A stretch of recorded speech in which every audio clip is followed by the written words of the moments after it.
bullshit, I can't hear you. Sound off like you got a pair. Dang, Gumby, that was a quick first in there. You even beat the bot.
Y'all want to try your spin on the fishing article? Not particularly. That's the last bit of headache I need right now, is you getting a hold of my off tokens. Actually, we got a kind of heavy news week lined up. I'm just getting all the articles cleared up right now. I'm trying to, anyway.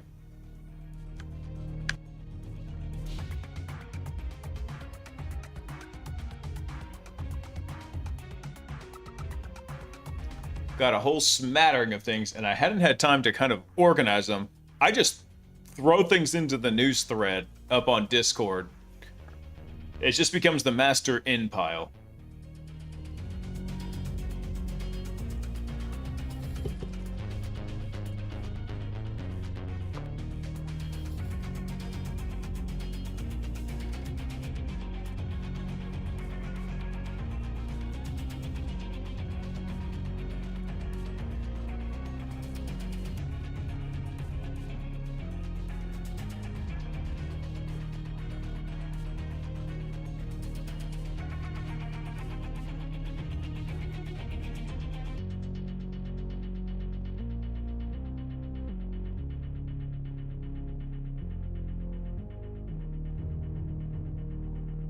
Let's see. I'm just sorting through some of these stuff right now. Let's see. That's on Mythos. That's on Blobfish.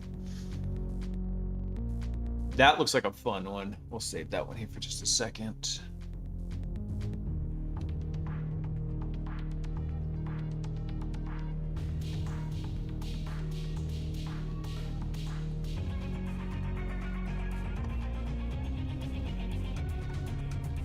All right, we'll put that one there. All right, let's get started. Oh, wait, you know what? Did I even turn on? I don't know. We're going to see if it works. Screw it. We're going to do it live. Hey, it does work. All right. What's up, everybody? I am just sorting through the news articles because we've got a ton of them for this week. I hope everybody has been having a great week so far. Let's see. I got a fun story lined up for tonight, too. One of the 2 inmates in an Ohio prison built a secret hacking operation from inside the prison. Let's see. This is the one that Potion was talking about. Blobfish. Let's see. Vercel got breached. Open Mythos. Let me move this one over here. There you go. Got a couple things about the Mythos. Let's see. Ransom look. I don't think I'm going to have time to go through that tonight. So unfortunately, I'm going to nix ransom look here. Some more stuff about Vercel. Fishing with GitHub. Was this the one you were talking about, Potion?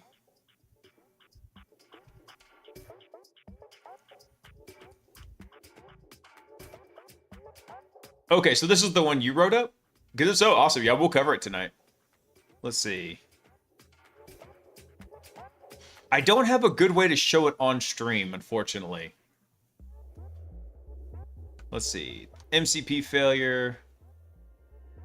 More Mythos stuff. Hang on. So I'm going to throw this up here.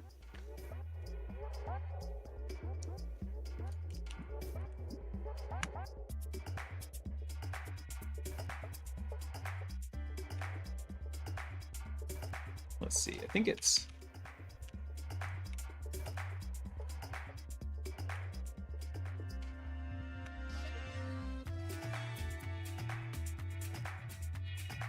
Hang on. I know it's stop remove. There we go. All right. And one more about the Vercel breach from Jared Atkinson, who's a pretty sharp dude. So a lot about Vercel. So if you didn't hear about that this week, Vercel got massively popped. Oh, you made a new POC for it. Gotcha. I think you linked that over in the news stream, didn't you? Let me see.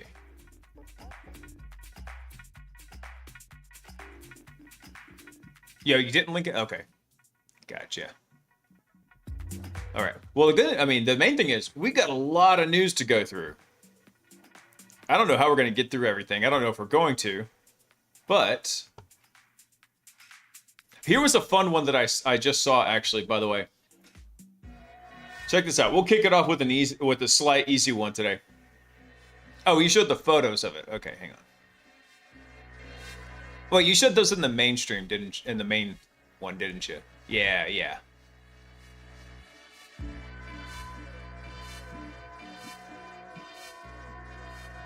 Sorry, you guys were sending all that stuff while I was tied up. That's crazy. All right, let's see here. Let's do a fun one to kick things off with. So if you're not familiar with something called a pro se lawsuit, and it's basically saying like, hey, I'm filing it for myself. I'm doing it without a lawyer. So apparently, evidence of language models enabling people to file lawsuits without lawyers at historically unprecedented rates in federal courts. So for decades, the pro se share of civil cases was remarkably, or unremarkably, about 11%, plus or minus 2 points. And it was stable through pretty much everything. But by 2025, it's gone up 59%. And I think it's about 18% now, people filing these. So it's not just cases in California and DC, though. Pro se cases increase are happening across America, and cases themselves are more burdensome for judges to review, with courts experiencing many injuries across their cases. I can't say I feel bad for the judges. I mean, I just don't. Case duration is seem mostly unaffected. Outcome distributions are largely unchanged also. But yeah, I just thought that was funny. It's like people are filing more lawsuits using language models. You see Discord on the left of my screen?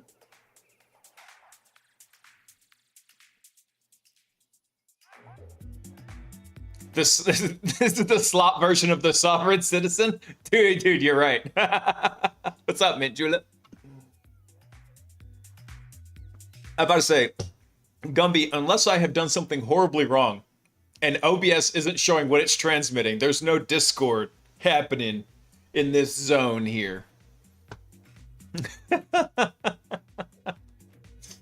All right, so let's start off with some more going. So that was like a little fun one here, but hold on, we got some good stuff coming up about the Mythos here. First one, this was just from yesterday. Mythos, the model they said was too important to let any of us like dirty, unwashed masses access, is actually been accessed by unauthorized people since basically launch. Anthropic's Mythos model accessed by unauthorized users, according to Bloomberg News. A small group of unauthorized users has accessed Anthropic's new Mythos AI model, Mythos.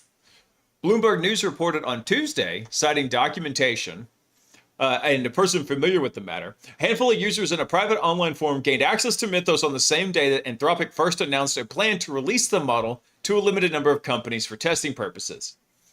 The group has been using Mythos regularly since then, though not for cybercrime purposes, according to reports. We're investigating a report claiming unauthorized access to Mythos preview, yada, yada, yada. Let's see. Oh, this is kind of lame. Essentially, the way they found it is they went through and just guessed what the URL to it was. So, that was kind of funny that this was all coming down here. But even more interesting, I think, on the Mythos, not Mythos front. By the way, I don't know what Anthropic has been doing, but Claude 4.7, I haven't tried it yet, but man, it's getting a lot of flack. It's getting so much flack right now. And I don't blame it. I think they're pushing out too much. They probably retarded the model quite a bit. And they pushed it down in coding, which was the main thing it was being used for, and made it better in other areas. So, anyway, this one sounded pretty cool. We reproduced Anthropic's Mythos findings with public models. Now, this one's actually closer to last week. Now, if I remember right, there were a tiny bit of shenanigans in here, maybe. But still pretty cool if you're getting that close using something that's not the ultra secretive Mythos model. Let's see. Anthropic's Mythos release is useful because it makes something concrete. Frontier models are getting much better at finding serious vulnerabilities in real software. The more important question for defenders is what that means outside Mythic's own stack. So public models can reproduce or at least get meaningful traction on representative Mythos findings across categories, like FreeBSD, OpenBSD, yada yada. Then the shift Anthropic is pointing at is already spreading beyond that single lab's private workflow. Let's see. That's what we tested. We used GPT 5.4 and Opus 4.6 in OpenCode together with the standardized chunked security review workflow and tried to reproduce Anthropic's patched public examples outside of Anthropic's internal stack. Our result is more mixed and useful because of it. We cleanly reproduced the BSD in Botan and OpenBSD case with at least one widely available model. And while both GPT-5.4 and Opus 4.6 only reached partial results on FFmpeg and Wolf SSL rather than full replications. So in the categories with model-by-model results already filled in, GPT-5.4 and Opus 4.6 reproduced Botan and FreeBSD in 3 out of 3 runs, while only Claude 4.6 reproduced the OpenBSD successfully. So what did Anthropic actually claim? So Anthropic's public material combined 3 different kinds of evidence. First, they are inspectable. Okay, I was like, my brain died at this word. First, there are inspectable examples. The name, patch issues, the work done, everything like that. Second, there's a benchmark. There are the benchmark deltas. Anthropic shows Mythos outperforming Opus 4.6 on coding and cyber-adjacent tasks like CyberGym, SWE Bench, and Terminal Bench. And third, there's a large embargoed bucket, thousands of high-severity findings, over 99% of them undisclosed, plus commitment hashes standing for public verification until the vendor patches. So the distinction matters. The embargo bucket may well be real, but it's not part of what the public can inspect today. The part the public can inspect is the patched examples of the methodology Anthropic chose to describe. And Anthropic's own methodology is much less mystical than the Mythos launch language sometimes makes it sound like. In the public write-up, Anthropic described a fairly simple but serious workflow. Give the model the code base and runtime in an isolated environment, let it inspect the files, run the target, add debugging, validate hypotheses, rank files on how promising they look, run many attempts in parallel, and use a second pass reviewer to filter low-value findings. So pretty straightforward. Oh, that was from me testing it, Gumby. Yeah. I have a series of pre-launch tests that I do for the stream to make sure things are working. That was part of it.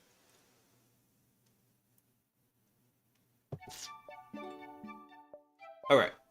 So going back over to the article here. So it's not a one-shot miracle prompt. It's an agent search process with patience, tools, retrying, and validation. Now, actually, I have a little bit of this going on right now. I'm working on a project around some beacon object files, and hopefully I'll get to release it in a couple weeks. I'm still kind of tinkering with it, but it's using the Mythic MCP server we built on stream. So I'll probably release that out too, because I've made a lot of updates to it that surfaced during this testing.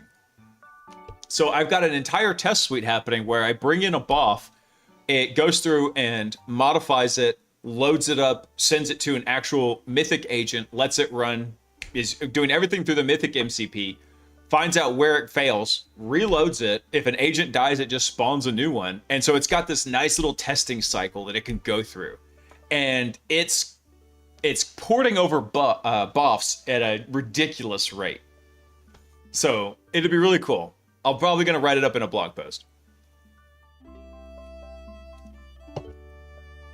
Let's see. All right, so why exactly this matters, going back to the article. If the public models already do useful work inside of that kind of a workflow, then the story is not Anthropic has a magic cyber artifact. The story is that serious AI-assisted vulnerability research is no longer confined to a single frontier lab. And that doesn't make the workflow easy. It means the moat is moving up the stack from model access to validation, prioritization, and remediation. So what these guys did is we ran these replications in open code using GPT-5.4 and Opus 4.6. And they just used the public APIs and open source tooling. And that matters because the workflow did not rely on Anthropic's internal stack. We used open source coding agent plus a repeatable security review workflow and not whatever Anthropic used. And that doesn't make this push button. The hard part is still validation, prioritizing, and tuning the model output or turning that into trusted results. And to make the evidence inspectable, we're disclosing these pieces as a matter for each person for reproduction. The harness used for each one, the model, the ref prompt or exact prompt, and the number of attempts. Oh wait, I forgot to link this, by the way. You just reminded me, Gumby. Oh, you already got it. Okay. I'm an idiot. Thank you, Gumby. Thanks, boo-boo. Appreciate it.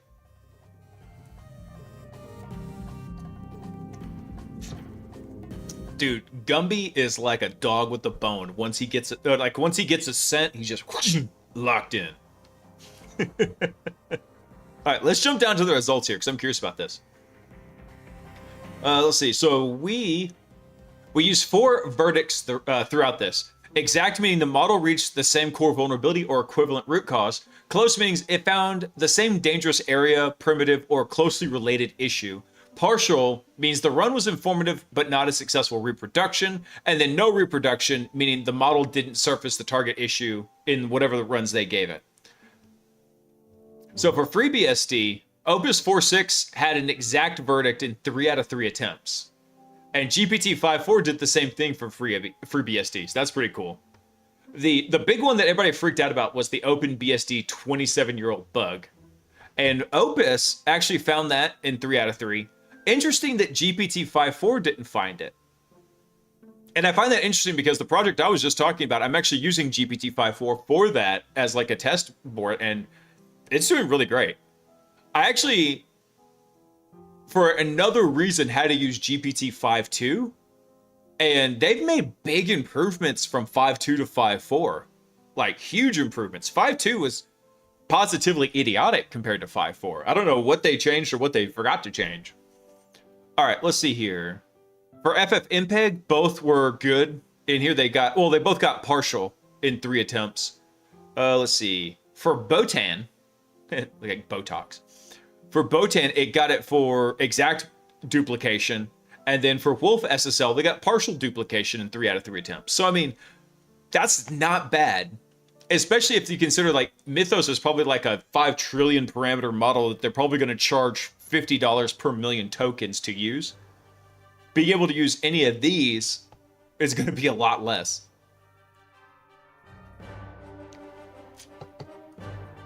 Let's see. I figured that's where you got it from, Gumby. All right. So across all of the rodents above, the cost to scan a single file was below $30. So if we want one sentence to summarize results in this section, we'd say both Opus 4.6 and GPT 5.4 reproduced the Botan FreeBSD, and only Claude 4.6 reproduced OpenBSD. And both models remained partial rather than exact for FFmpeg and Wolf SSL. There was actually only one that was kind of like a big miss, which was the OpenBSD bug. GPT 5.4 had a no reproduction on 3 of those. So I did find that kind of interesting. Let's see. So now they're just talking about the interesting cases. Yeah. So anyway, I think the main thing here, I don't want to dwell on this too long because we got a lot of news to cover tonight, is that Mythos is interesting, but at the same time, they're showing that, hey, the results are not so massively disconnected from the rest of this. It's not like they've all of a sudden, made AGI for vulnerability hunting.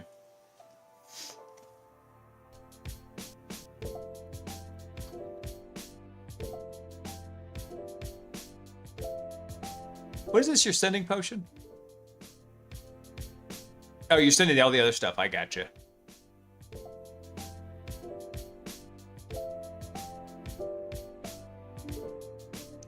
All right, I'm gonna have to check that out after this stream. Oh, let's see here.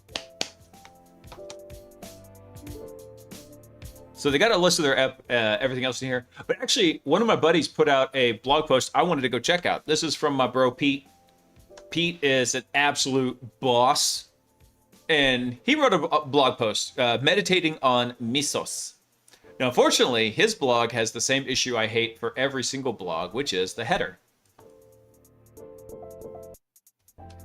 Boop. There we go.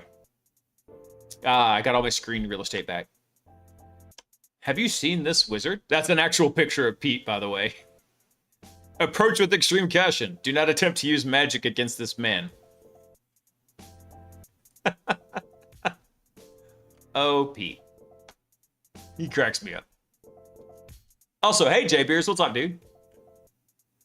Local AI is a framework that I've been using instead of Claude.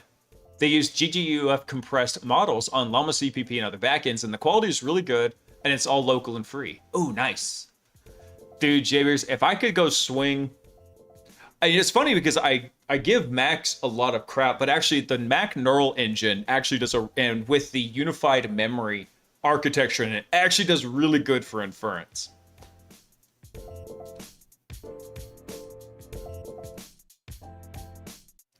Able to use a 30B model on your CPU and RAM instead of your GPU. Oh, well, how many tokens per second were you getting with that? Oh, thanks, Gumby, for getting the link already.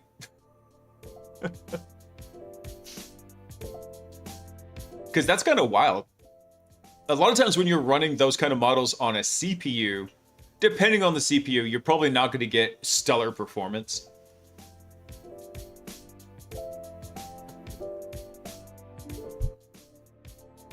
All right, anyway, so let's go see what...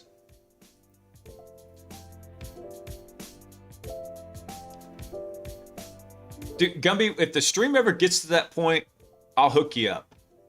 Right now, the stream makes about $100 a month. I could probably get you a beer if you lived nearby. I couldn't even mail it to you. Dr. Reiki, what's up, dude? Is it not going to play the sound now? I tested that before the stream. Why no work? Why no work? I tested that. It's supposed to do this. I don't know what's going on. Maybe I need to update StreamerBot, but here's what it's supposed to do. Hang on. Welcome, agent. It's supposed to do that. It's supposed to come over here and crash the buffer, say welcome agent, and do that. I don't know why no worky. Maybe I need to turn it off and on again. I have no idea. Actually, I forgot to check something. Okay, good. Those lights are green. It just flakes out. It works. It works Saturday night. By the way, that reminds me. I apologize so badly for missing Sunday night stream, guys. Apparently, I was getting the kids ready for bed. I passed out with them, and Sock said she could not wake me up. So she tried, she said, for about 15 minutes and then finally gave up. Oh, that's awesome, Javiers. I'm glad, man.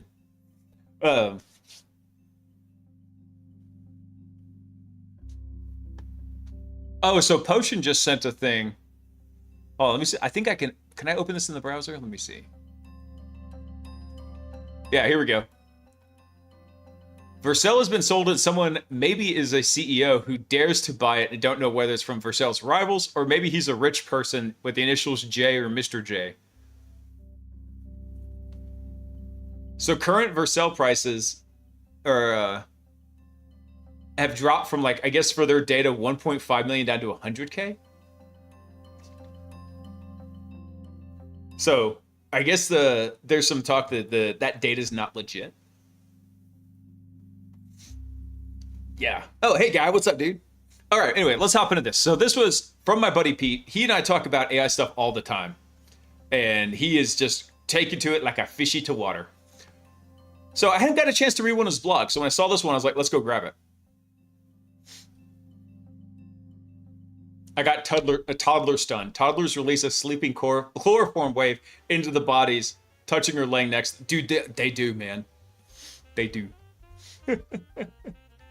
All right, so let's pick this one up. Let's see.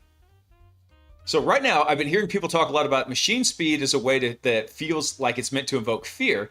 Anthropic's Mythos announcement is being framed as a shift towards faster exploit discovery, faster compromise, and increased pressure on defenders. Which frames well. You could also think of it like defenders are getting a capability that when properly engineered is also faster to exploit discovery, faster to detection, and faster to remediation. See how that works?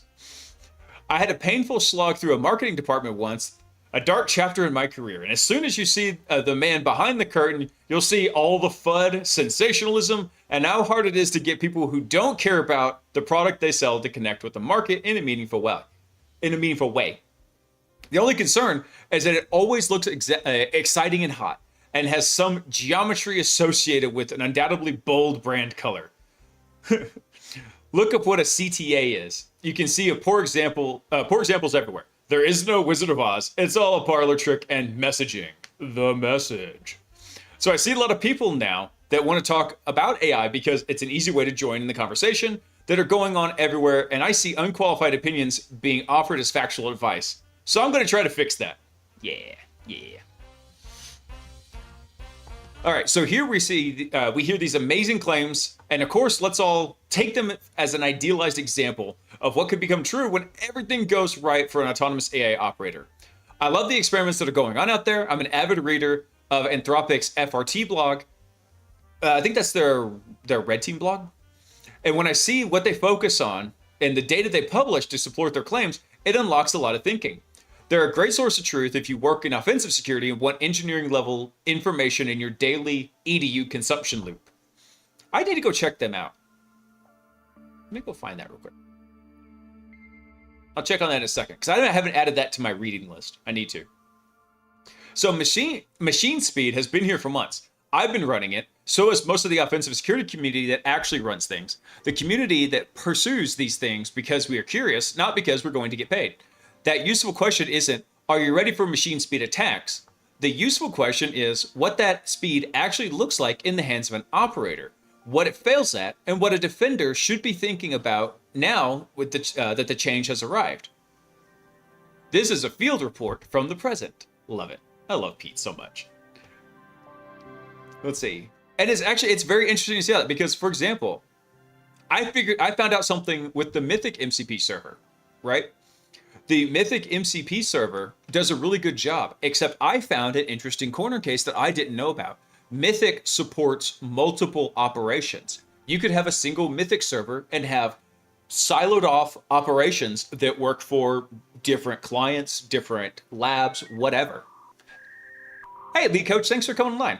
And so when you do that, it actually changes how Mythic operates slightly. You just don't see it if you're only doing one server, one op. There's a backend value that whenever you see your callbacks, the displayed value is different from what's actually being tracked. And it's causing my Codex agent to get confused because it knows what the real ID is, but I'm trying to talk to it in the display ID. And so it's just causing all this confusion. So that's one of the weird little bugs I'm having to go fix right now.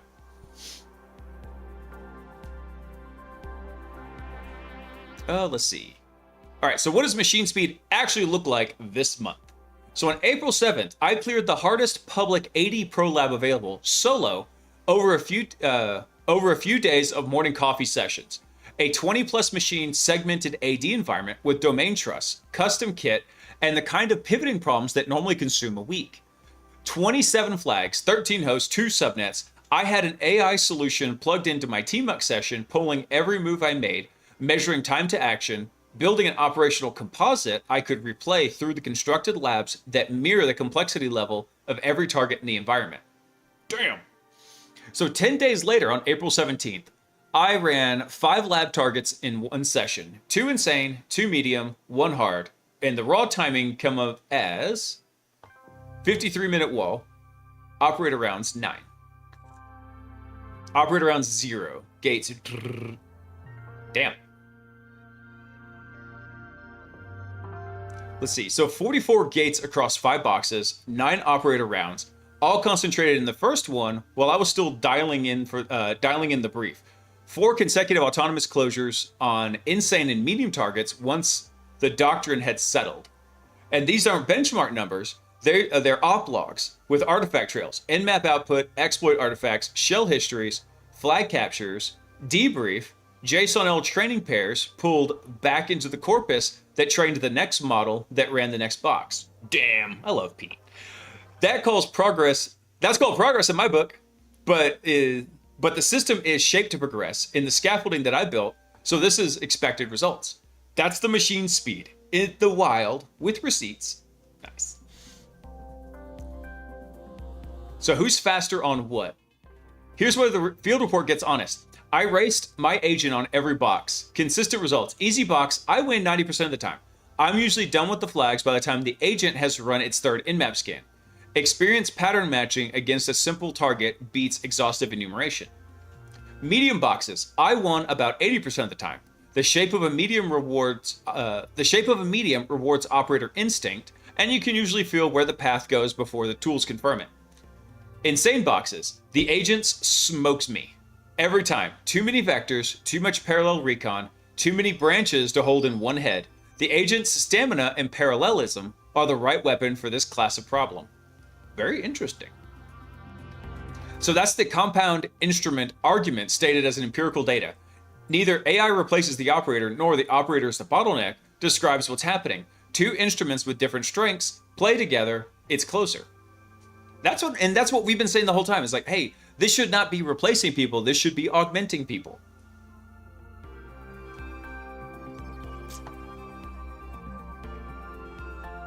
You got access to OpenAI Pro from your landlord to work on his project? Oh, nice.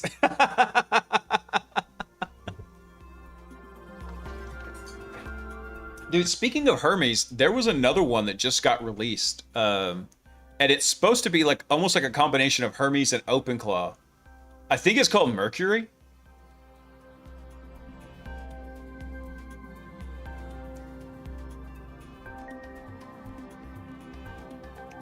Oh yeah, I knocked this out fast. Not sponsored by Jocko yet. Must have been extra toasty. Hang on, let me see if I can find it, because it was up on LayX for just a second.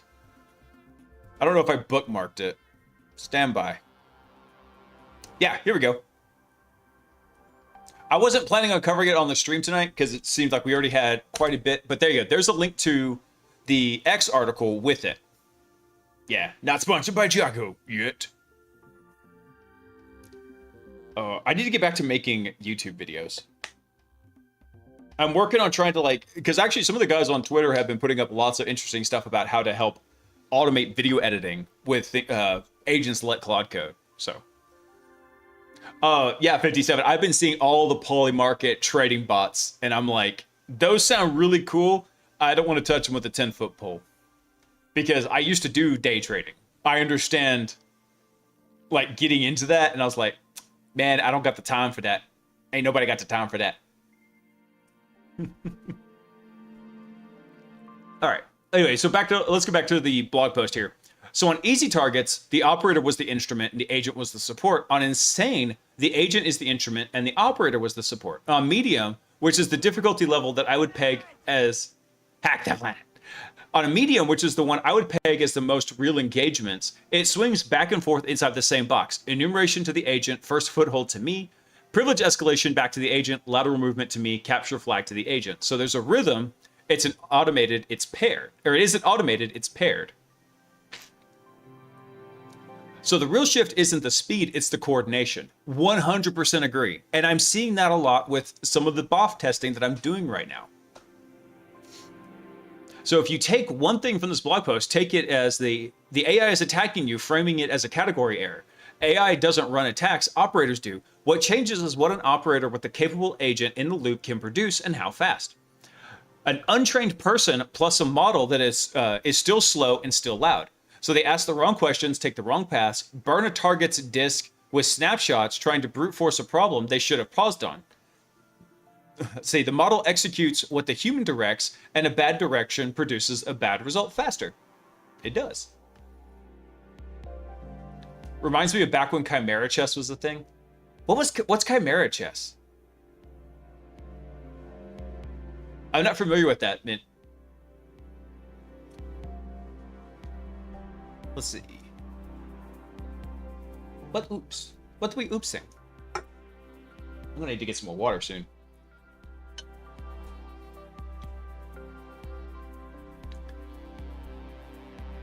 Computer plus the Grandmaster was better than the computer. Oh. That would explain the Chimera name. That's kind of cool. I gusta. One of my buddies who is just starting to really tinker with a lot of AI stuff. And when I say just starting, he started on Claude Pro and then jumped immediately to Max. And then we had to tell him about the Apple tax. Bless his heart. Because he couldn't figure out why it cost him, I think, $250 a month rather than the $200 me and my buddy were paying. Because he bought it through the iPhone. And it's like, yeah, bud, you're paying the Apple tax. Just go directly to the website and pay for it.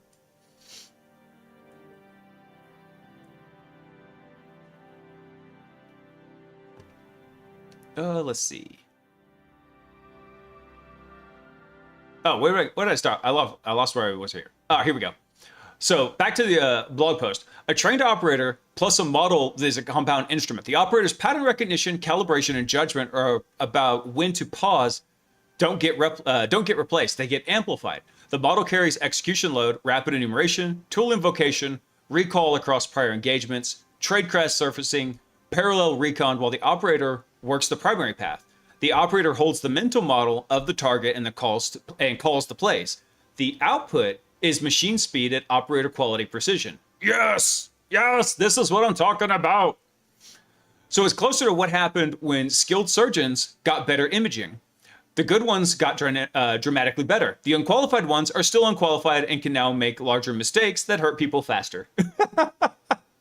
The tool didn't change the underlying skill question. So if your threat model is AI will attack me autonomously, you're planning against a marketing abstraction.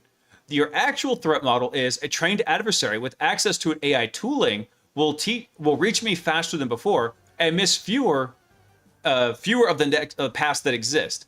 That's the one worth playing around with. Absolutely agree. I got to talk to Pete. I ain't got to talk to him too much this week.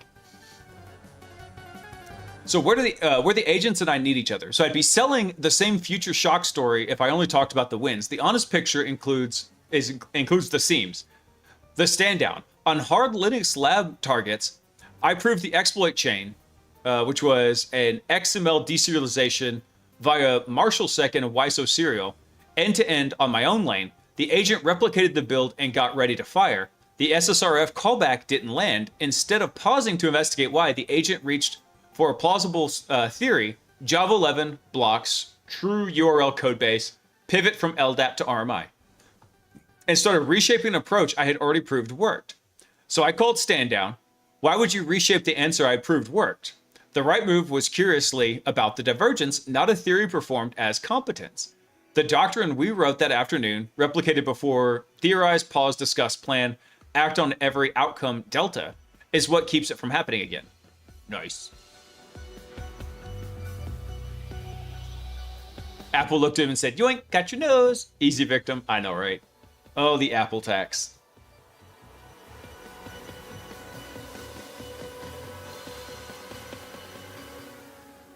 The cursor has an animation when I scroll with the pointer. Does it? I don't think so. Anyway. All right, so what about the click trigger? On medium Linux targets via the papercut CVE as a privilege escalation path, the vendor's autopilot health check needed to tick for the escalation to fire. The autopilot had paused on our instance, so the publish technique didn't trigger on its own schedule. The agent couldn't do a lot of things. I can't click the GUI element in a browser session it doesn't own. I clicked, the click fired, the privilege escalation landed, and a 2-second human body motion unstuck an otherwise fully automated chain. So this is a solvable problem today. Browser agents can do this type of automated action, and I'm getting that wired up for my capabilities as I write this. Pete, I'm gonna razz you because you should have had that already, bro. Just saying.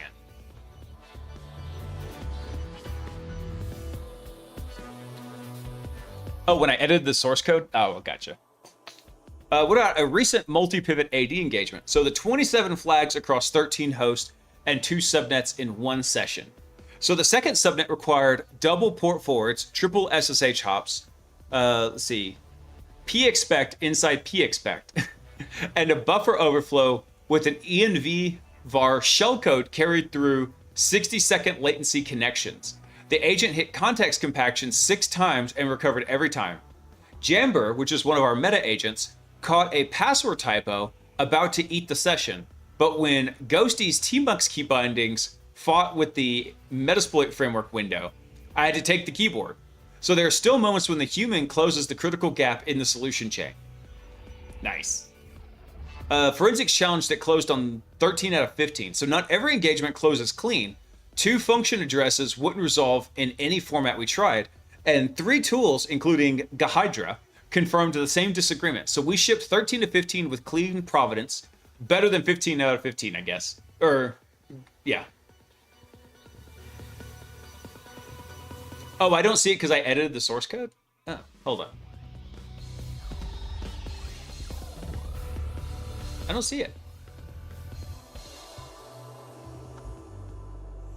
Yeah. What am I supposed to be seeing here? I don't see it.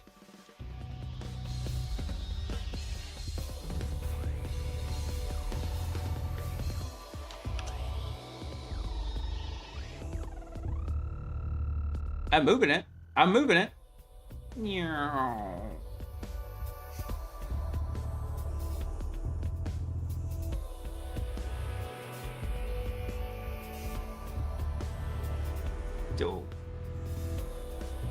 Anyway, let's go back over this. I don't know what you're talking about with the mouse doing its thing. I'm like, mine just looks like a normal mouse. Very mouse-like. Hey, Poppy, what's up? Let's see. All right, so the graph is old, the cascade is new. So the graph of identity stories everyone is telling right now isn't new. Kerber roasting is from 2014. Unconstrained delegation abuse is older. Open source tools for walking the AD identity graph have been public since 2016. Every modern AD engagement I've run in the last decade has centered on that graph. If you're just now learning its attack surface in an AD environment, you're late to the party, starting over a decade ago. So what changed in that space isn't the paths, it's how fast an operator can navigate them. So back over to the papercut target. I chose to escalate by overriding the server command binary directly. That didn't trigger on our instance because of the paused autopilot. Instead of instead of retrying harder, we noticed that the health check invoked its Java binary via a path that the papercut user could write to. So we dropped a wrapper in there. Boop. Nice. Very nice. So the next health check tick after he clicked into it, the SUID landed bin bash and gave us a clean UID of 0. Nice. Gusta. So that's a variation on the write-ups technique, not in the walkthrough and not in prior engagement corpus. It emerged from noticing a defensive side quirk and rerouting around it in real time. The agent handled enumeration, wrapper drop, and the shell catch. I held the frame and called the switch. Captured as a training pair, that pattern is now part of the data we've trained the next model. Every engagement grows the corpus. Every corpus growth makes the next engagement faster, quieter, more efficient, and more economical. I want to know how quiet you're really getting if you're slinging nmap commands. I'm willing to bet he's saying quieter. Probably actually those two statements should probably be combined into just more efficient. So no productized map of the AD graph will give you that. Navigation speed is a practice, not a license.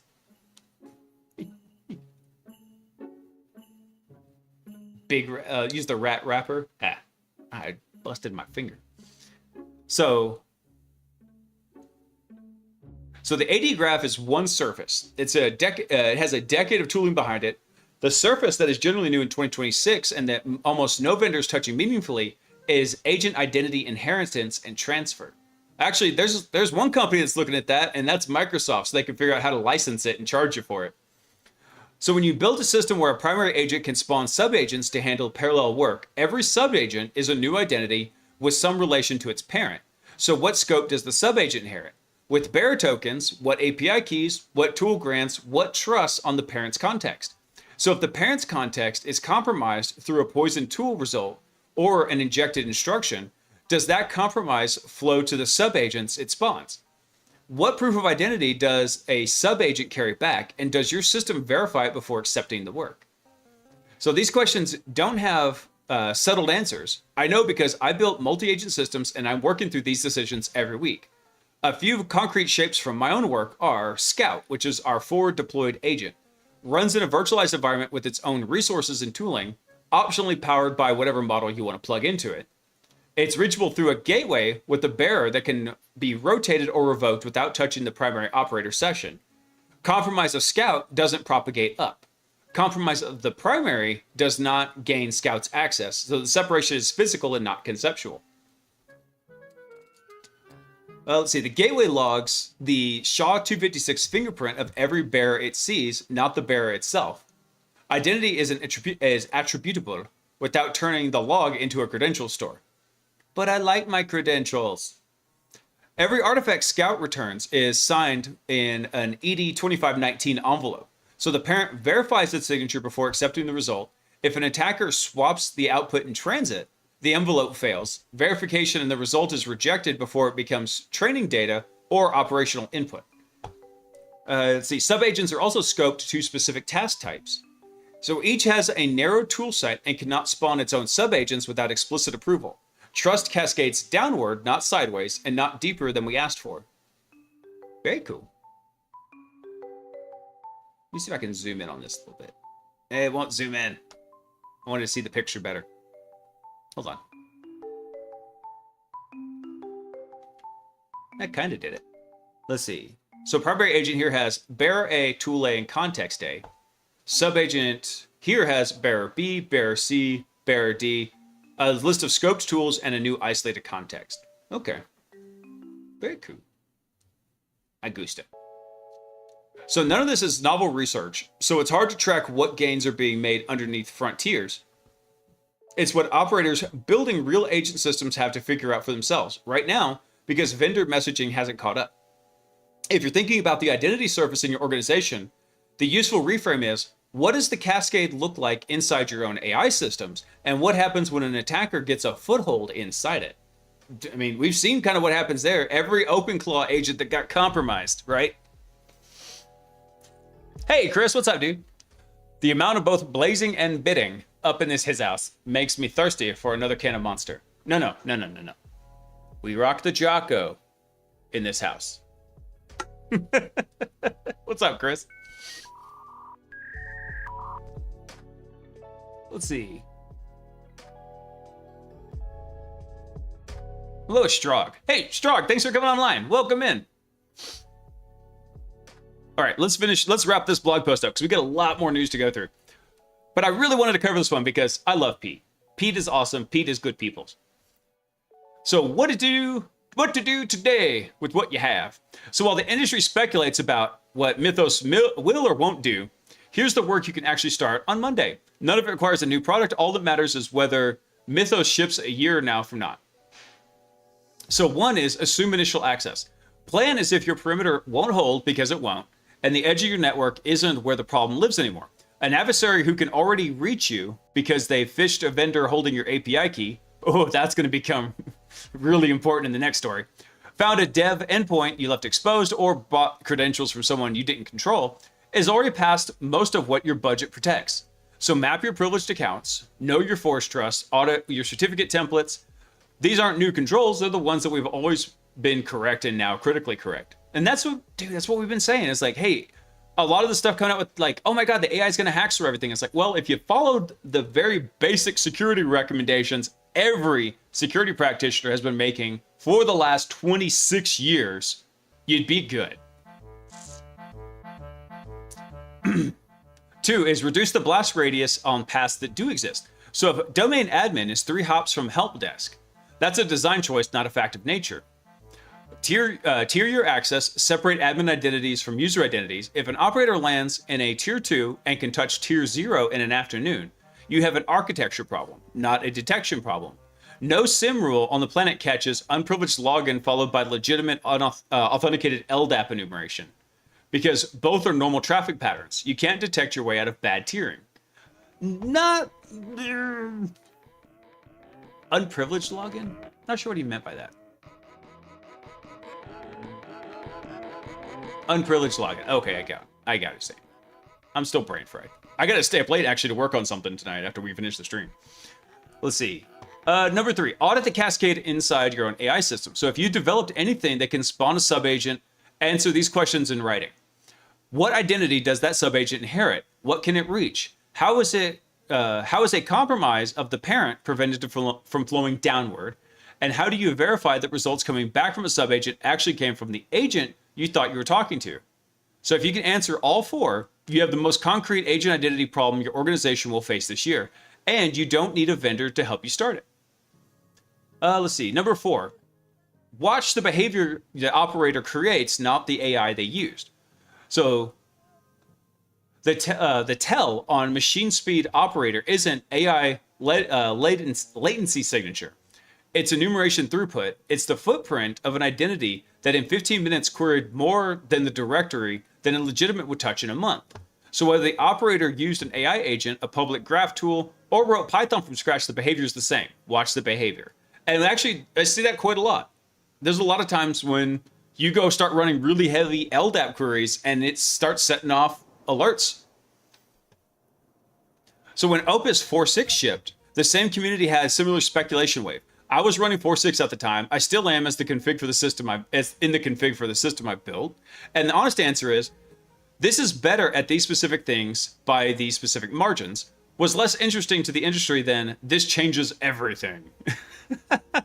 It didn't change everything. It made me better at specific things by specific margins and compound with every engagement I ran. Mythos will be another point on the same slope. Work the slope. Yeah, work the slope, not the shaft. I'm sorry. I can't help it. All right, closing out here. Oh, he knew I was going to read this too. I'll tell you why in a second. So the work is ours to do. I built the system and I ran with a team of AI agents, trained on a corpus I grew from real engagements, evaluated against rubrics anyone can reproduce. The current champion is a 72B dense model with a LoRa adapter I can audit end to end. Every training pair has a provenance trail. Every eval score has a judge chain. Every claim in this post has an artifact behind it. So if you want to see the original work, go to the Forge framework. Documents 62 offensive techniques with operator level provenance. RagDrag is a public kill chain tool for RAG systems, fully reproducible. And the AI security cheat sheet is a reference I'm willing to defend line by line. All this was built from the present, not with speculation about the future. Change isn't coming, change is here. Hack the planet. Hack the planet. I love Pete. Well, what was the Anthropic FRT blog? The Frontier Red Team. Okay. Is that just the red one? Or is that... Yeah, okay. I never heard it called the FRT blog. Okay, I do track the red.anthropic stuff. Okay. Oh. And then, to keep banging on the Mythos drum, this guy, Kai Gomez, said, we were introducing Open Mythos. It's an open source, first principles theoretical reconstruction of Claude Mythos implemented in PyTorch. So the architecture in... sorry. Let me drop the link to this real fast before I go reading on to it. Boop. There we go. So it's an open source framework implemented in PyTorch. The architecture instantiates a loop transformer with a mixture of experts, routing mechanism, enabling iterative depth via weight sharing and conditional computation across experts. So my implementation explores the hypothesis that recursive application of a fixed parameterized block coupled with sparse expert activation can yield improved efficiency, performance trade-offs, and emergent multi-step reasoning. So I'm not going to run through all of this, but just know that it's just kind of what we expected, right? Anthropic tried to come out like, oh my God, we've got the greatest thing on the planet. And everybody's like, hey, cool. We used some of the already existing AI stuff to just basically open source everything you're doing. Even if it's only 95% accurate, nobody's going to pay for the extra 5%. Just saying. Oh, I love it. I love it. Let's see. And on top of that, when Anthropic announced Project Glasswing, along with Mythos, which was a model they described so powerful at finding vulnerabilities, they couldn't release them. The announcement featured a whole slew of names, AWS, Microsoft, Google, and Apple, $100 million in compute credits, and a clear message. This is dangerous, and only we can be trusted to deploy it safely. I know, right? Sorry, hold on. Forgot this one, too.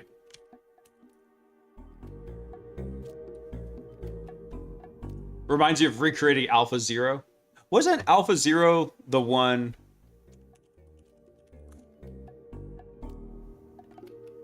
Yeah, that was the chess engine. Yeah. Because didn't they recreate it by looking at just like what was mentioned about it? Yeah, that's the one. And that's kind of, I mean, heck, that pattern's carrying forward, Mint, because that's kind of what they were doing with just reproducing software in general, right? That's how, what was it? who was it? Was it Cloudflare that reproduced Next.js? They rebuilt it in-house using only the test suite, so they didn't use any of the original code.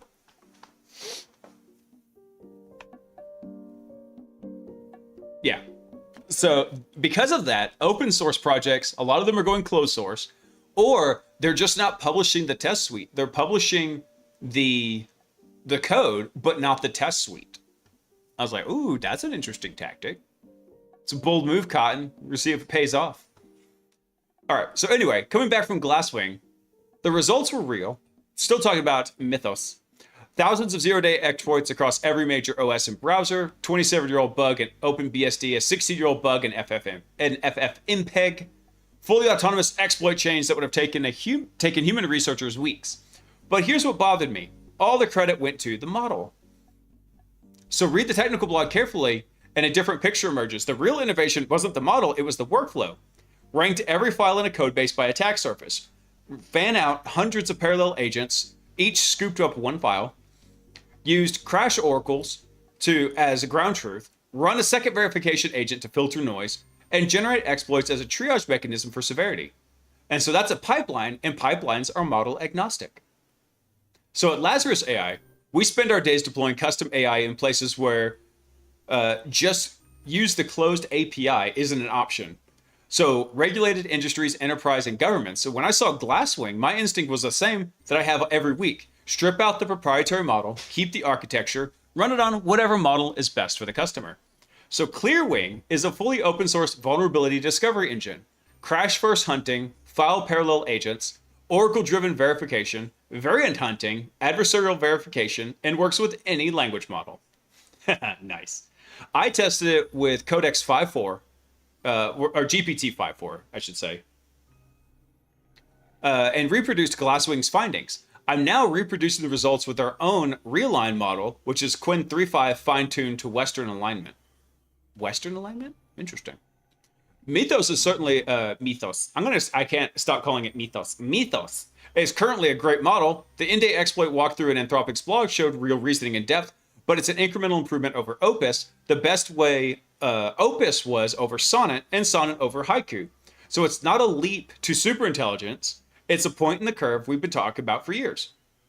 So what actually changed the game was the workflow. And that's what I have been saying. I've been saying, I think for the longest time, the biggest gains are not going to be made in the model. The models are going to continue to improve. But as people build out what I was just calling like the agent harness. Yeah, exactly 57. Mythos. As they start building out the harness and the workflows and everything that goes around the model, because the model is just an input-output matrix, right? Everything that goes around it is really what's driving all the intelligence. The model itself is actually pretty dumb. Think of it as a brain in a jar, right? If you were to take your brain out of your skull, it is worthless. It can't do anything. Now, you take a brain and you put it inside of a human body, all of a sudden, I can just snap my fingers. I can blink one eye, blink the other eye. I can say absolutely insane things with this mouth. I can feel absolutely insane things whenever my children tell me weird stories, and I'm like, dude, what are you thinking about? All that stuff. Yeah, exactly. It's just vectors. It's just vector math. It's doing interesting stuff, but without any way for it to take action, it just doesn't do anything. Potion's like, bro, the ads are playing. I want to hear the rant. I'm sorry, dude.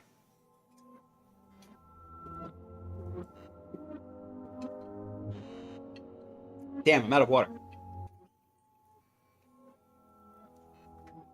All right, hang on. I got something in the queue.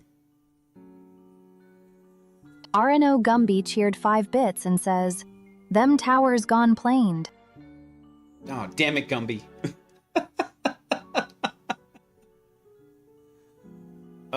You're killing me, bro. I know you were sitting on that one for a while. All right, ads are done now. Anyway, so this is what I'm saying. What they're saying is what I've been saying, is that the workflow and all the harnesses that go around the language models, I think, are where the real gains are going to be made, not in the models themselves. And if you want any further proof of that, just look at what has happened with Claude Code. Still using a good model. 4.7, a lot of people are testing 4.7 and getting a bad taste in their mouth and going back to 4.6. Claude Code is still the same. Now, however, if you look at how Claude Code was operating in previous versions versus the current version, everybody's getting really pissed off at it. The harness changed. It's doing worse results, even with the same model. You change the harness and the model, it's really easy to say, oh, well, it's just, the model sucked. That might be true, but there's a separation that's happening there. Anyway, so going back to this little tweet request, defenders shouldn't have to wait for access to a gated model to secure their software. These vulnerabilities have been sitting in code bases for decades. The tools to find them should be available to everyone. The open source maintainer running FFmpeg on Saturday, the startup that can't afford $125 per million output tokens. Oh God, that's expensive. For reference, Opus 4.6 is $25 per million tokens, and that's stupid expensive. So you're talking, this is 5 times stupid expensive. And also, researchers in a country where Anthropic can't even operate. Clearwing is an MIT licensed available now. Bam. So I think that's pretty cool. I like the idea of this. If I was more into bug hunting, I'd go dig into it.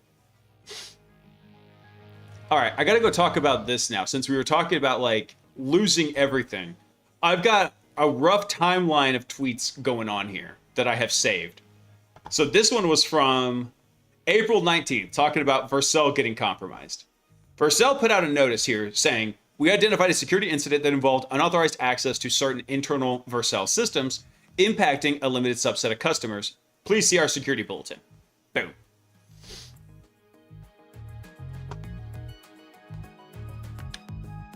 Hold on, Gumby. This one, I'm not going to link these because we're going to go through a couple. I'll link when we get to an actual article. But this was kind of like my timeline of discovery of kind of what was going on.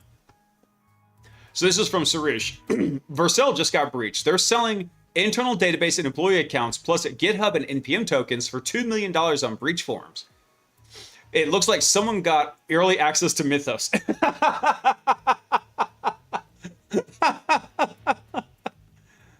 Oh, that's funny. All right, so the Vercel threat actors, there's so many fakes, it's gotten to the point of them threatening each other with guns, claiming it was sold, fake blackmails, and sales, and etc. There is no honor amongst thieves. And no honor amongst Steves. So here's a screenshot of the breach forums post. Let's see. We have verified access keys for potential global supply chain attacks. We're selling this access. Are you interested in buying it? This is just from Linear as proof, but the access I'm about to give you includes multiple employee accounts with access to several internal deployments, API keys, including some NPM tokens, and GitHub tokens. Give me a quote if you're interested. Vercel owns Next.js, Turbo.js, and the entire Vercel sphere. 6 million weekly downloads for Next.js alone. And then here was another one from Telegram talking about, hey, we're selling this, it's $2 million. Like, okay, so this was the first thing I heard about this. This was from April 19th, right? So the next thing that kind of came up here was, who was this? This was from, again, from April 19th. Vercel talking about this. And this is from Josh Kale over on Twitter. He said, what do Vercel, Rockstar Games, Anthropic, and Adobe have in common? They've all been breached in the last 19 days. Vercel was this morning. Someone is currently selling the source code on breach forums for around $2 million. The attackers got through an AI tool Vercel had wired into their own internal systems.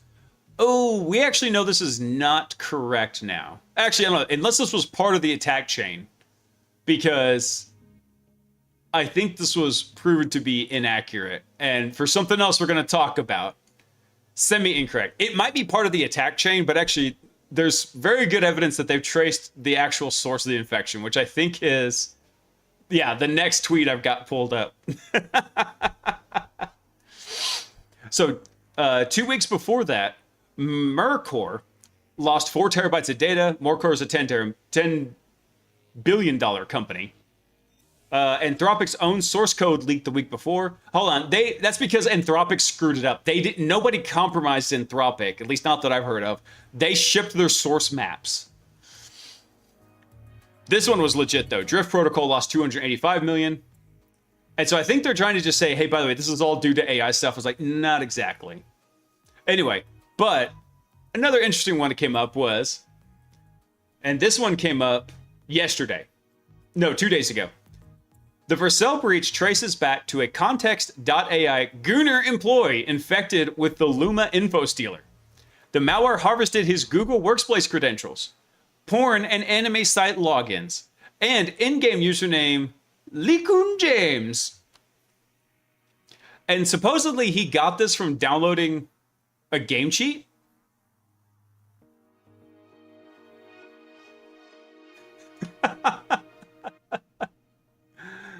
No. I hope that's not his profile picture. So stolen records include support at Context AI, access to a core Context Inc. Vercel team account, likely enabled privilege escalation into the Vercel infrastructure. Yeah. Oh, that's bad. Let's see. Qualcomm, Google, Cal.com, DataHog, TipTap. Lots of stuff in here.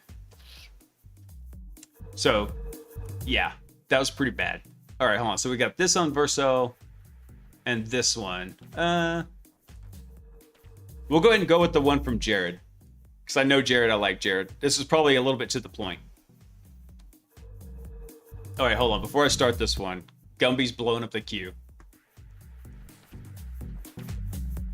RNO Gumby cheered 5 bits and says, what is the national bird of Iran? An US drone.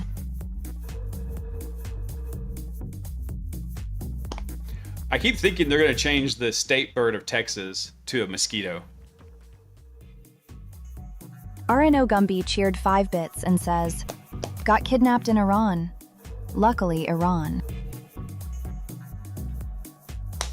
I think it was supposed to be luckily Iran.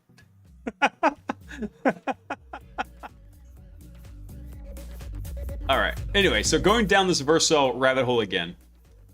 This is from Jared Atkinson. It says, the Vercel breach explains why identity attack path management can't wait.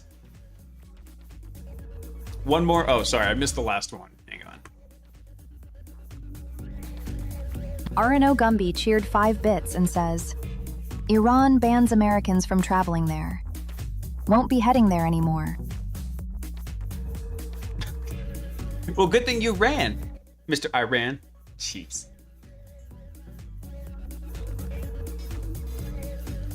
Oh. Gumby, I just got that. I won't be heading there anymore. Damn it, Gumby. Damn it. Oh. All right. Can I ask you what you think about the Security Plus cert for an older dev getting into Linux platform engineering? It depends on... Yeah, it is a lot easier to get in when you read it instead of hearing it.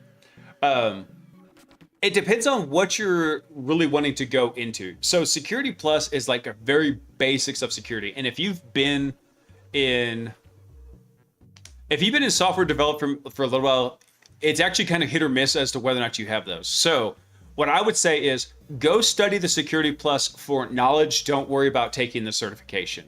And then if you find other things beyond that, then yeah, you could go look at doing that.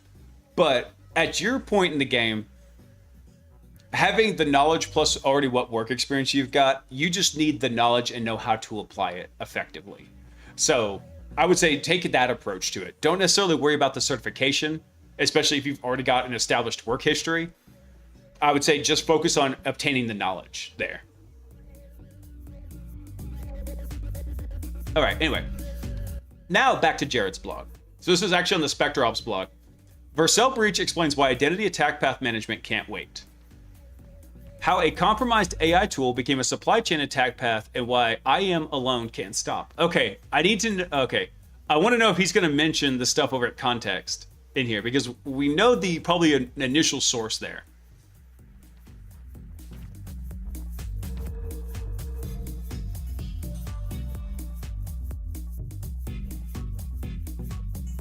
For just so I'm clear, Mint, for SRE, are you talking about like a software reverse engineering role, or some other SRE?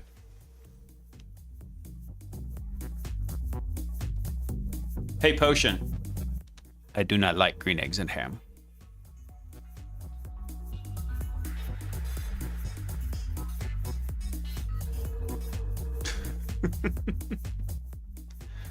All right, so what is he talking about here for the TLDR? Let's go through this. So Vercel was breached after an employee connected an AI tool, Context AI, to their corporate Google Workspace via OAuth. And when Context AI was compromised, the trust relationship became a direct attack path into Vercel's identity infrastructure. Oh, okay. So that's the approach he's taking with this. So this is a structural identity problem, not an OAuth permission problem. The clean source principle explains why the security of any resource is only as strong as the security of every resource that has control over it. Every AI tool granted OAuth access to a corporate identity system and a non-human identity, or NHI, with delegated rights. So if the tool is compromised, the attacker inherits those rights regardless of how it was provisioned. AI tool adoption is creating new identity attack paths faster than traditional IAM governance can track. Enterprises must map and eliminate those paths before adversaries exploit them. And the organizations that are fare best will not be those with the most AI in their SOC. They'll be those that have already eliminated the attack paths that allow a single compromised token to gain control of critical assets. Let's see. So the news of the major breach at Vercel emerged last week. The industry's early commentary is already framing it at the wrong level of abstraction. Vercel, which is a cloud platform behind Next.js, confirmed that an attacker compromised a third-party AI tool, Context.ai, and used the OAuth token to access Vercel's employee enterprise Google Workspace account. From there, the attacker reached additional Vercel internal environments. The group claiming responsibility operating under the Shiny Hunters name is reportedly asking $2 million for the stolen data and has described it as the foundation for the largest supply chain attack ever. Yeah, probably. So whether that claim is credible or not, the attack chain itself deserves analysis. The commentary already circulating frames it as a permission problem. The employee granted allow all OAuth access to a consumer AI tool using a corporate account that overly broad permission set enabled the breach. The lesson in this framing is least privilege. AI tools should request only what they need, and employees should not grant sweeping access to third-party applications. So the framing is not wrong, it's just not the right level of analysis.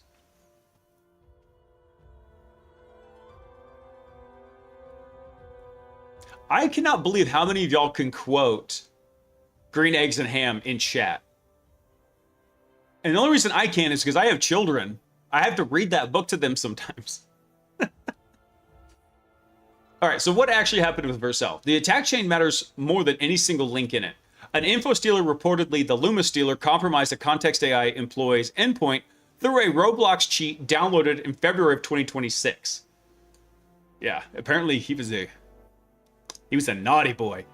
That infection appears to have led to the exfiltration of OAuth tokens from Context AI systems. One of those tokens belonged to a Vercel employee who had signed up for Context AI's AI Office suite using their corporate Vercel account, granting it allow all OAuth permissions against Vercel's entire Google Workspace. RIP. Yeah, downloading a Roblox cheat. I hope he at least got some Robux for it. The attacker used that token to access... You know what? Actually, I just realized they could... Well, they probably couldn't have done this because they already advertised that, hey, we've got access to Vercel and we want $2 million. If they really wanted to keep that employee quiet, like, just go, like, deposit some money into his account after you've got, like, full access to all of his stuff and be like, hey, look, don't go tell anybody because you're implicated now. Why couldn't he have used mine? Potion, remember, rules of the chat. Everyone in chat is a Fed. So don't talk about anything illegal. See that rule. Let's see. Anyway, go back to the article. The attacker used that token to access Vercel's employee workspace account, then moved laterally into other Vercel environments. Environment variables, including API keys, tokens, and database credentials stored without a sensitive designation, were all potentially exposed. Vercel's CEO described the attack as moving with surprising velocity and in-depth understanding of Vercel's systems. Really? Because this did, I don't know. Maybe. I'm going to reserve judgment on that one because I don't have all the details. So the security of any resource is no stronger than the security of every other resource that has control over it. So this is called the clean source principle, and it's why domain controllers receive so much attention in Active Directory environments. Everything that can modify a domain controller can, by extension, modify anything the domain controls. The control relationship creates a dependency that, in turn, creates an attack path. And the Vercel breach is the same principle expressed in a different identity layer. The moment the Vercel employee grants context AI allow all OAuth permissions against Vercel's Google Workspace, context AI's infrastructure became a clean source dependency of Vercel's identity environment. And so this, what he means by a clean source identity here, hold on. So what he's talking about with this clean source principle, right? Let's take a look at something here. So say, for example, what we've got is, let's say we have a domain controller over here, right? So we got a DC. And then this DC belongs to like the domain controller group here in Active Directory, right? So it's a member of this, right? Member here. So the DC group contains all the domain controllers. And then let's say, for example, this DC group is part of a larger like server group here, right? Let me do this again. So this guy is also a member of the server group. Then anybody who has access to this server group is going to have basically a transitive hop to where they can control this in this fashion here. They could hop from any of these compromised nodes over to the domain controller.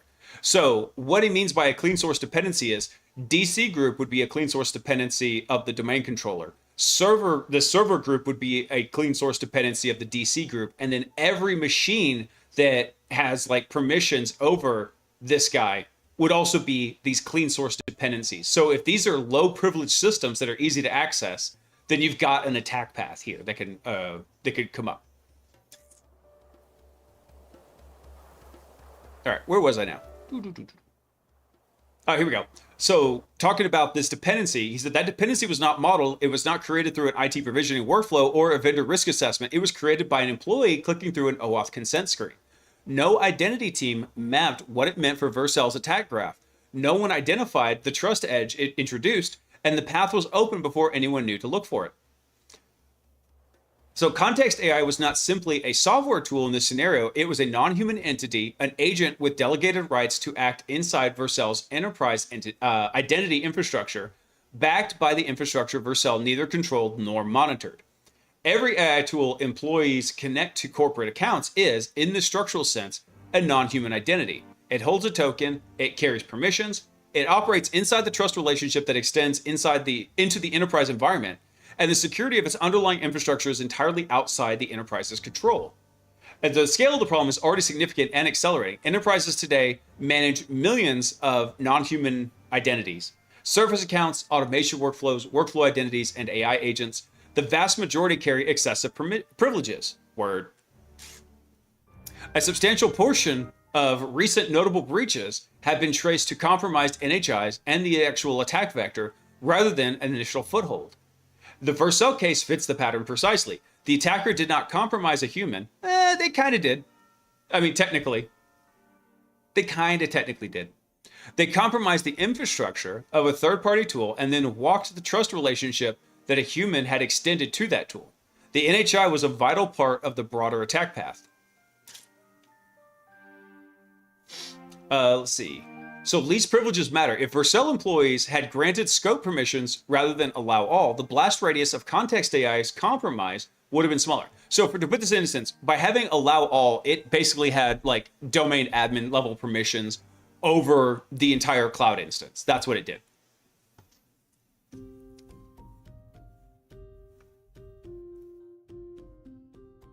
You could technically get a virus down to 22 bytes, but it's really hard. That sounds very difficult. For one that does anything other than just replicate itself, yeah. Let's see. Here we go. Yeah, so if they had used anything other than allow all, the blast radius for context AI's compromise would have been much smaller. This is true, and organizations should act on it, but least privilege governance does not tell you which AI tools employees have connected to the corporate identity system. It does not model what an adversary can reach from any given OAuth token. It does not identify the highest risk trust dependencies in an environment, the ones where a third party's tool compromise creates a direct path to a critical asset. What most enterprises today have is a governance model designed for human identities, extended incrementally to cover some NHIs. Operating environments where AI tool adoption by individual employees is outpacing any review process. Hey, Keepy, thanks for coming online, man. So the attack surface is not just what IT has provisioned, it's every trust edge created outside IT's visibility. We call this shadow IT. And shadow IT was my favorite IT to hack. Well, no, I take that back. CI/CD CI/CD systems, those were my very favorite, followed very closely by dev systems. But shadow IT is a very close third in there, because shadow IT, by its definition, doesn't have anybody watching it. Oh, sorry, I didn't link the article again. Damn it. One sec. There you go. Hold on, my mouse is stuck. There you go.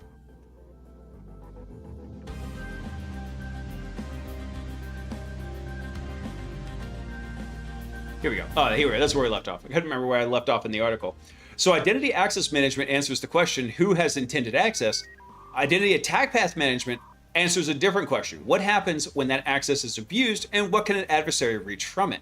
So in an environment where AI agents are forming trust relationships faster than the governance can track, the relevant question is not whether a tool was approved, it's what attack paths the tool's compromise enables, and whether any of those paths reach something critical.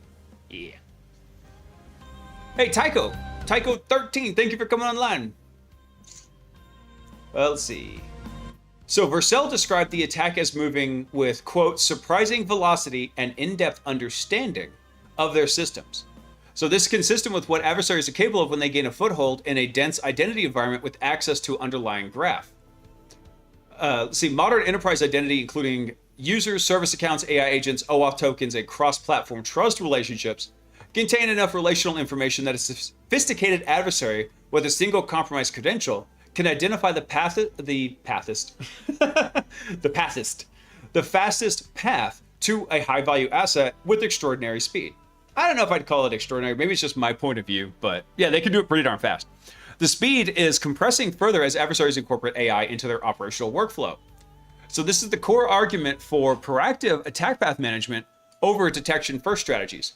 Detection and response are predicated on having time to intervene between initial access and impact.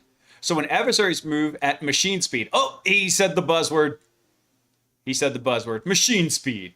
When adversaries move at machine speed through a pre-existing identity graph, that window collapses. So by the time the detection fires, the path has already been walked. Yeah, that's right. They're getting the pathist. So the organizations that will fare best will not be those that with the most AI in their SOC. Did he take this from? Wait, no, he said that up there. Never mind. I was like, I thought I read this somewhere else. So there'll be those that have already eliminated the attack paths that allow a single compromised token to gain control of critical assets. What defenders can take away from this? Nothing. You beat. Mythos is going to come, and Mythos is going to ethos your lunches. Your lunchos. That's what's going to happen. Mythos is just going to eat your lunch. Let me see if there's anything different in this Vercel right up here from Info Stealers. Let me see.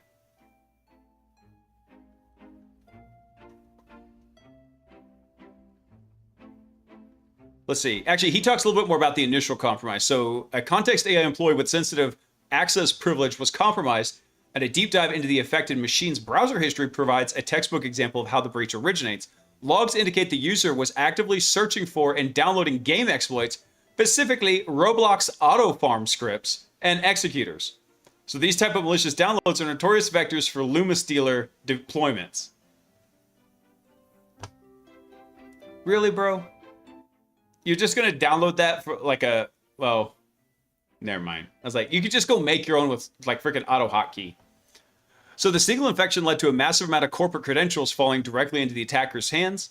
Notably, a query of Hudson Rock's extensive cybercrime database reveals that Context AI only has a single InfoStealer infection on record. So that exact employee from a month prior to the incident. Oh, that's hilarious. Machine speed. Is this the internet latency or are we talking FPGA here? I know, right? They're talking about that. I mean, I know what you're asking, but for anybody else who's wondering, machine speed is the new buzzword saying that you can move as fast as the computer can think and as fast as the LLM can spit out those little tokens faster than a 2-year-old trying to eat some broccoli. That's what they're talking about. And so machine speed is... It honestly sounds like it should be like some synthetic form of meth. I'm just going to be real with you.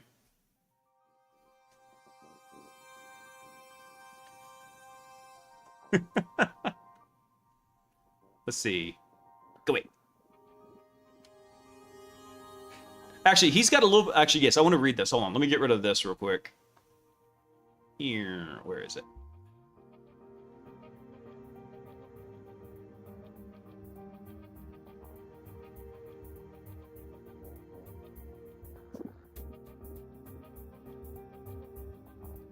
Go wait. And then this one too. I'm reclaiming my header space. There we go. Better. What the?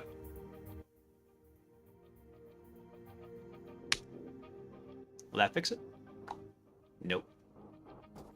It's changing the CSS on me, you bastard.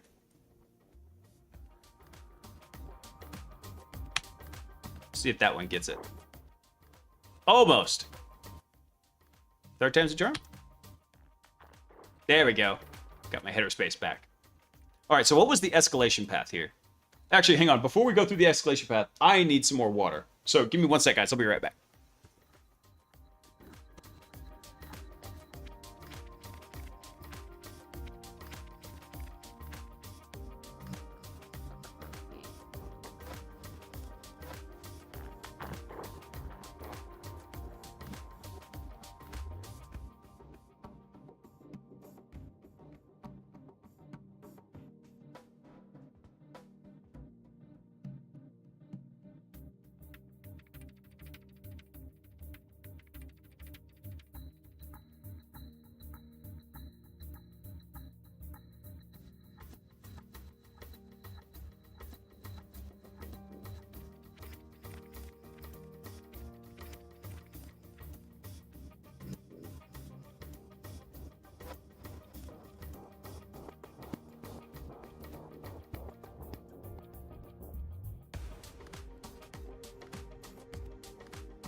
All right, I'm back.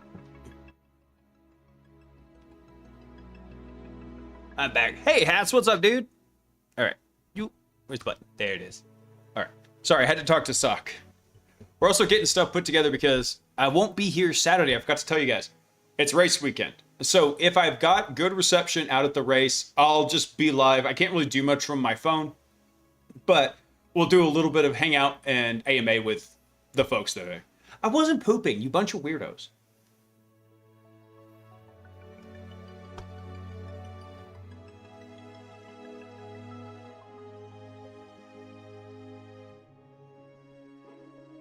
Let me check out the chat real quick.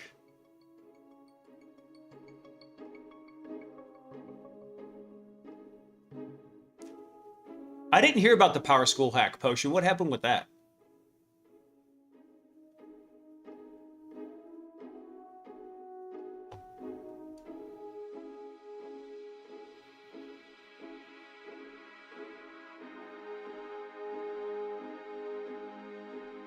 We couldn't see you, so the pooping was the only thing that made sense. That's not how this works. That's not how any of this works.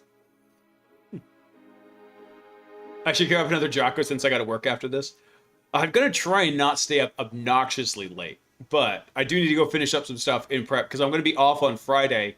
I take the Friday before the race weekend off, so that way we have time to drive down there.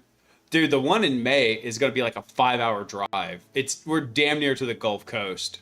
That's going to be annoying. Especially since that particular Sunday, I have to come back on Saturday because there's a very important function up at my church that Sunday morning. So I can't drive back on Sunday like I usually do. I've got to come back Saturday night. So that's going to suck. So Friday, I'm going to drive 5 hours to get down there. We're going to race Saturday morning, and then we're going to turn right around and do 5 hours back.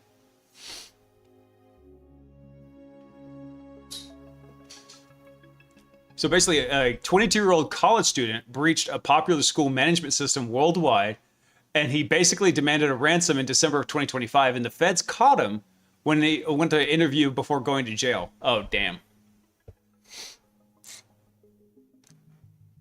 Let's see. The next race for this one is going to be down, I think, in Cedar Park. Cedar Creek. It's somewhere down near Austin, north side of Austin. That's this Saturday. And then the one after that is, I don't know, somewhere in BFE Gulf Coast, Texas.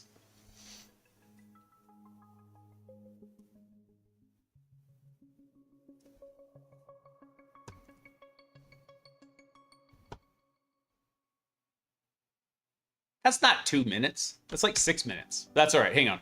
We'll queue it up. We'll take a look at it here in a minute. I want to finish reading about what the Vercel attack path was here. Particularly, what was the escalation path they did? All right, so how did they escalate this access? Let's go back over to this.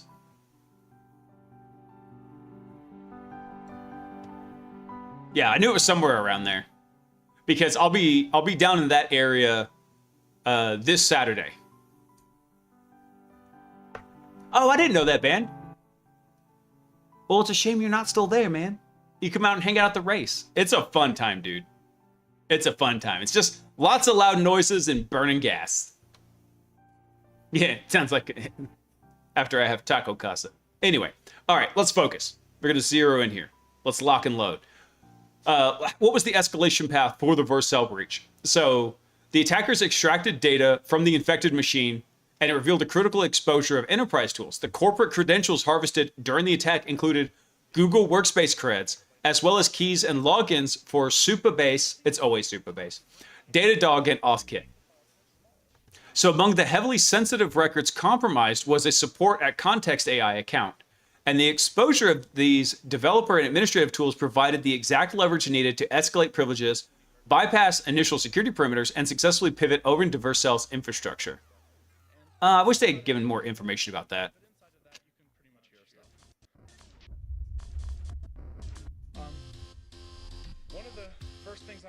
See, it's supposed to make a little noise whenever you do that, Mantrue. But thank you so much for the 10 bitties. 10-bit virus. I should make that 22. If you transmit 22 bits, then it becomes it's like you sent a virus. That's technically the smallest virus we were just talking about. Oh no, it was 22 bytes.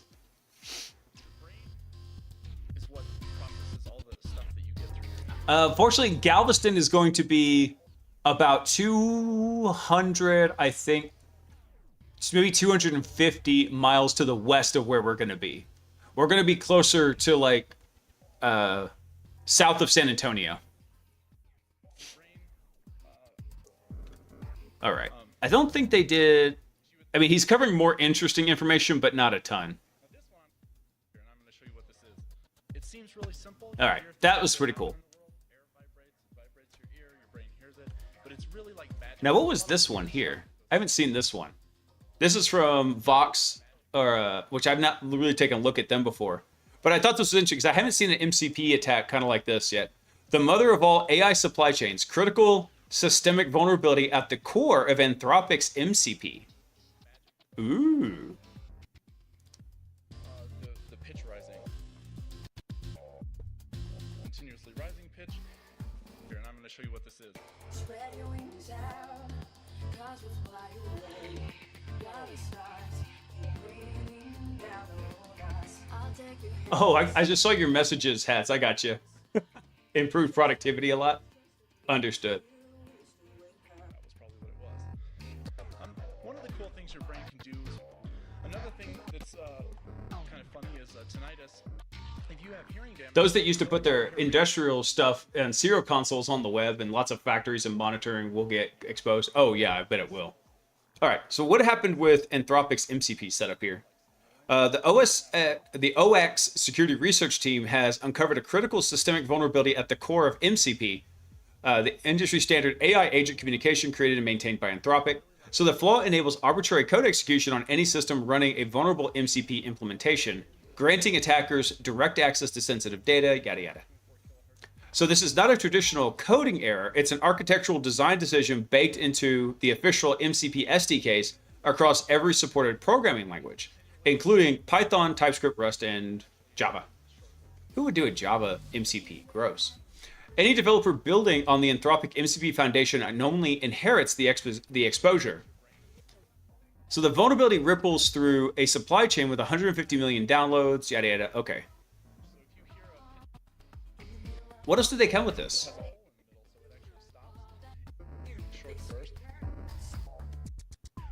This is a weird report.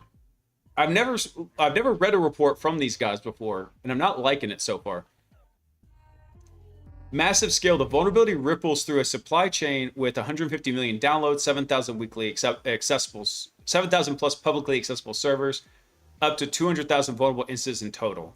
So our research identifies 4 distinct families of exploitation, proving the flaw could be triggered by unauthenticated UI injection, hardening bypasses, zero-click prompt injection, that's a stupid term, malicious marketplace distribution,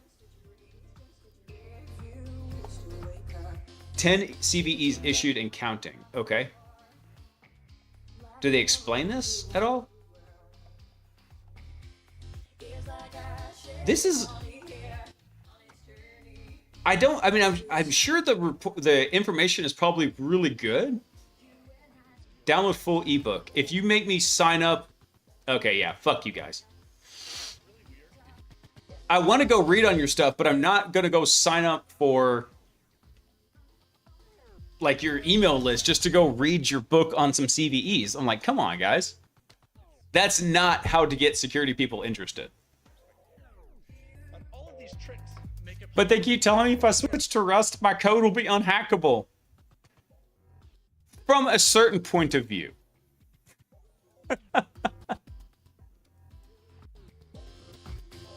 You're going to be chasing in Texas the second weekend in May through May 30th. Okay, cool. I'll let you know where it's going to be, Gumby. I just noticed the shirt, gimme. I love this shirt. Run CFD. It's one of the nerd shirts that Sock got me for Christmas, basically. All right, actually, hold on. Let's take a look at this real quick. This is a short video. It's from ABC 10 News, wherever they're located at. Talking about this 22-year-old kid that got busted for hacking this thing. This is one that Potion just brought up to us. Hang on. Make sure the desktop audio is good. A I'm so thankful I got caught. I really am. Dude, he's a baby. He's 22. He's just a wee baby. The hacker behind a massive data breach impacting millions of students and teachers is opening up about how he got involved in the dark underworld when he was just 15. The dark Parents underworld. may remember the Power School hack that became public last year. They compromised everything from social security numbers to medical and disciplinary information. Several school districts in San Diego County were impacted. Team 10 investigative reporter Austin Gravish shows us how that hacker got pulled into. That was a coerced testimony. At first glance, Matthew Lane could be mistaken for just being an ordinary kid. But I thought they said he was 22. Lane is a mastermind turned Gen Z hacker. It's indescribable, A mastermind. like the adrenaline you get when doing something like that. It's way more than driving 120 miles per hour on like a back road or a highway. Skilled It in is pretty computer fun. science, he was learning to code by age 14. I really started getting into programming when I was playing Roblox, and See, this is why I don't let my kids play Roblox. I don't. It's a gateway drug. It's a gateway drug to hacking. I was involved in the game cheating community. His cybercrime started just a few years later when he was in high school. His victims ranged from a school athletic association to private companies and even foreign governments. Now 20, Lane agreed to speak to ABC News 2 days before he reported to prison for his crimes. He says the trouble all started after he found himself in a corner of the internet where hackers sold stolen information. And you see this lavish, luxurious lifestyle that these kids, other people, sometimes adults, 20 to 40 years old, leading. And you're like, as a young kid, like, I want that. And Lane got it. From jewelry to relaxing in his penthouse apartment, the college freshman was living a lavish life. Dude.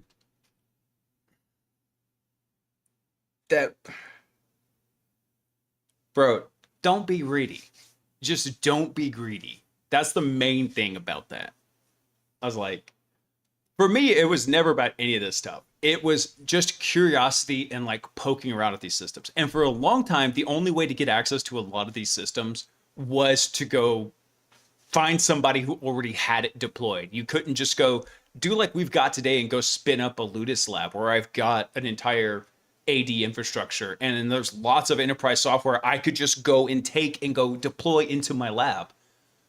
I was like, this is a completely different story. He literally did get seduced by the dark side. Hard to see the dark side is. A life that was paid for with millions in ransom payments he extorted from victims. But I couldn't stop. Bro, I don't have a lot of sympathy for you if you were doing ransomware. Because ransomware is weaponized math. If you ever told me that people are going to pay to unmath their stuff, I would have thought you were crazy back in the day. Addicted to not only drugs, I was addicted to hacking. That'll do it too. That gave me the most natural high ever. One victim was the California company Power School, which provides software to more than 18,000 school systems. It's referred to as Victim 2 in court documents.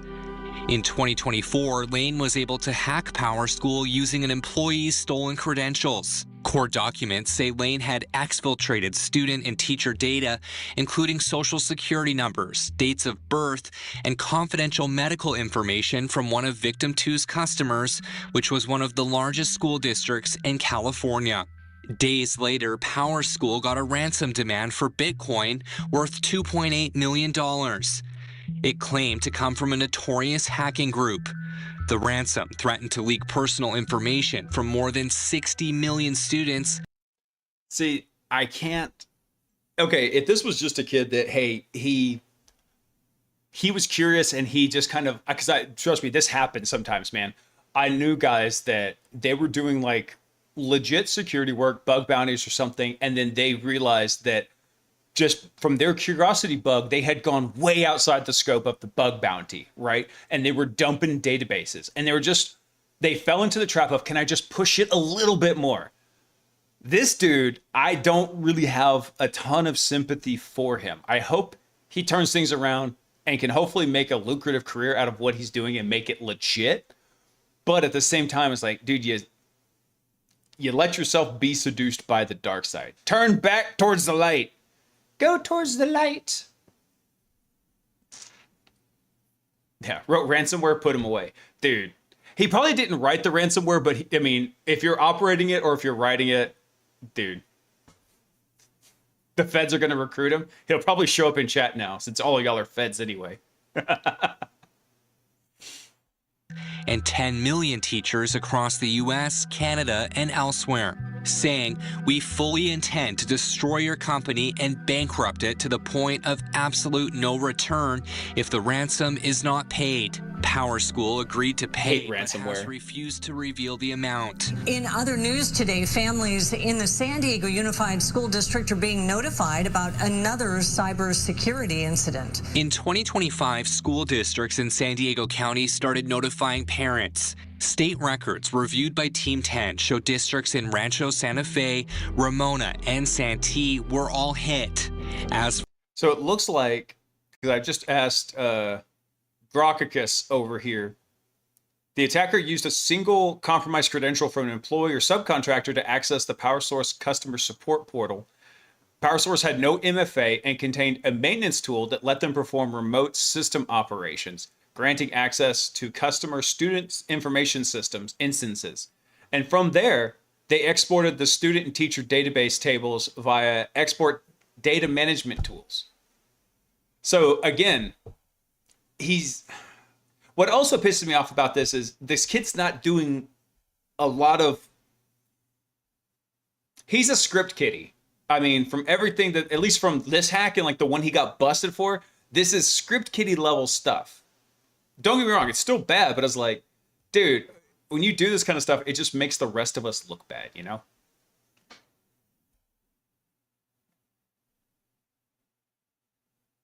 The rumors are true. I think the main thing I feel bad for him was the addiction was real. And you do see good threat actors make their shit ton of Punchmade dev, or like shiny hunters who wouldn't want to live without worry anymore in a way. Yeah. And so, like I said, dude, ransomware operators, I have zero respect for any of them. And all I can say is, y'all, they need Jesus. They need some Jesus in their lives. Yeah, a non-hack to ransomware. Charming. Yeah, very charming. Anyway, let's finish this up. For the San Diego Unified School District, it says after initially alerting nearly 100,000 families their information had been compromised, that turned out to be a false alarm. A district spokesperson told Team 10 that after cybersecurity experts were brought in, the district determined that no information from San Diego Unified was taken. The FBI says the hack will continue to haunt victims who are now at risk of identity theft. I was one of the worst I've seen here when you talk about financial impact and you talk about the forever impact that these students and faculty will have for the rest of their life. And that's the kind of thing that this kid probably did not even recognize what he was doing. As like, hey, having this information come out raises so many issues for like all these people, all these kids who wouldn't want to live without worrying financially, and the addiction was real. So without the ransom attacks, it still makes sense. I know. And dude, addiction totally, trust me, I have very close personal family experience with this with my sister. It really does mess you up. And I totally get that. At the same time, I was like, you have to understand that it just makes you do dumb things. And it doesn't ever excuse what you're doing. It helps you understand what happened, but it doesn't absolve you of it or excuse you of it.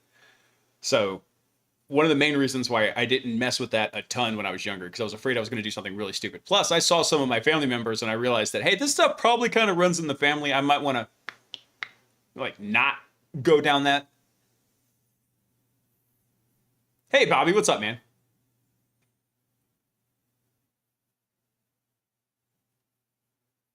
If he needs Jesus, the FBI should spray paint Jesus on their taser. He already got busted. Yeah. And I think a lot of times, I'm of the opinion that there's actually like a genetic component to people being predisposed to different types of addiction. I've seen it in a lot of my family, not my very close family, but just my extended family. I've seen it. And dude, it does so many bad things to you. I really hope the kid turns around and maybe he can evolve. He can, like a Pokemon, evolve from being the script kiddie who was doing horrible things into like someone who actually uses this information to like build an actual lucrative career.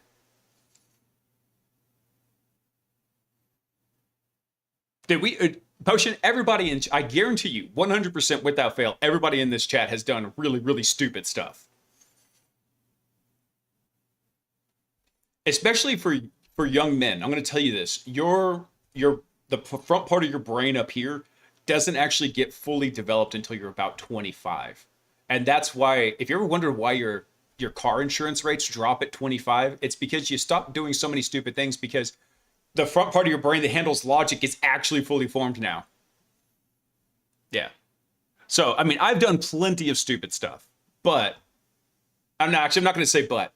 I just hope he does something to maybe make up for this, because, dude, ransomware, that's one of the shittiest things you can do. Yeah, your frontal cortex. I think it's actually technically your prefrontal cortex, but anyway. Hold on, I want to see what young Sith Apprentice here has to say. So thankful I got caught. I really am. That stuff affected me so bad. Lane, who was 19 when the FBI arrested him in his dorm room at Assumption University in Massachusetts, now acknowledges he stole more than personal information in Massachusetts. Assumption? Was he going to a Catholic school? I mean, that sounds...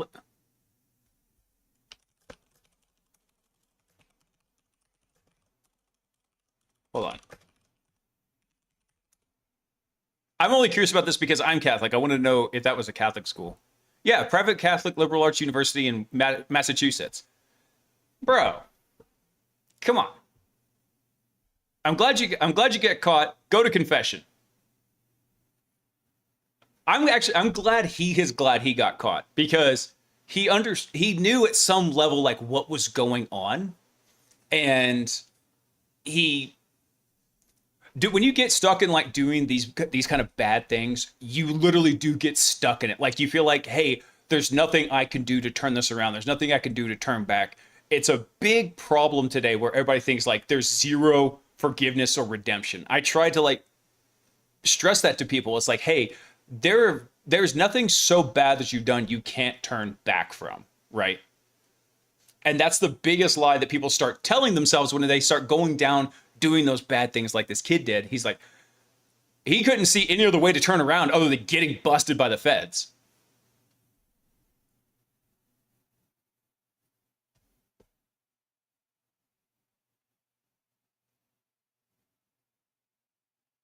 Yeah, Bobby, my car insurance keeps going up too.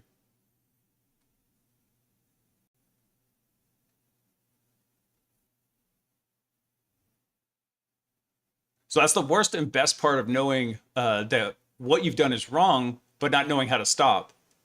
Because you're afraid if you tell someone you're going to get in trouble, but you don't want to get in trouble. Yeah, I understand that, man. I definitely understand that. Hold on. Sorry, I didn't mean to sidetrack here. The name caught me. I was like, it sounded like a Catholic university, so I was just curious about it. Now acknowledges he stole more than personal information. Took their sense of security and being. He says he agreed to speak with ABC News as a way to right a wrong. I hope I can convince at least one person not to go down my path. Lane is now encouraging parents to put guardrails in place to protect their kids. See what they're doing, like what they're interested in, you know? But also warn them about, how things can get crazy on the internet. Fergus. Dude, that's why, because Agent Zero asks all the time, is like, hey man, how come I can't go on YouTube? You know, and he has YouTube Kids and some other stuff. Hey, Aerofic, what's up, dude? And he asked like, hey, how come I can't play Roblox and all this other stuff? I was like, and I just tell him straight up, it's like Zero, you are way too young, dude. You don't know all the bad things that Daddy knows about, and I don't want you to experience them right now. I'm going to teach you how to navigate that minefield later, but doing that right now would be like just throwing you into an alligator pit.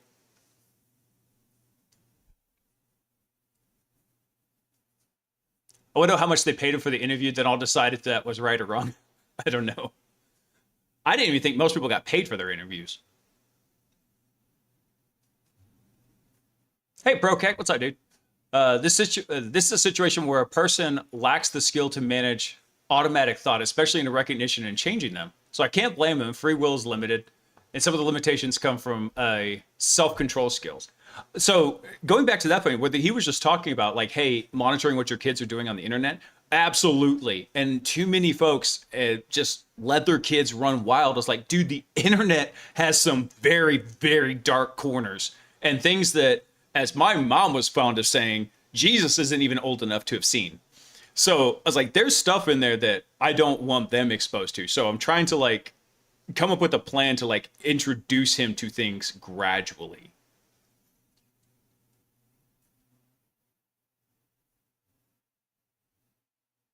Yeah, dude, when they, thankfully, the only thing they like to watch on YouTube is they watch gameplay videos for, what is it? For Sonic the Hedgehog.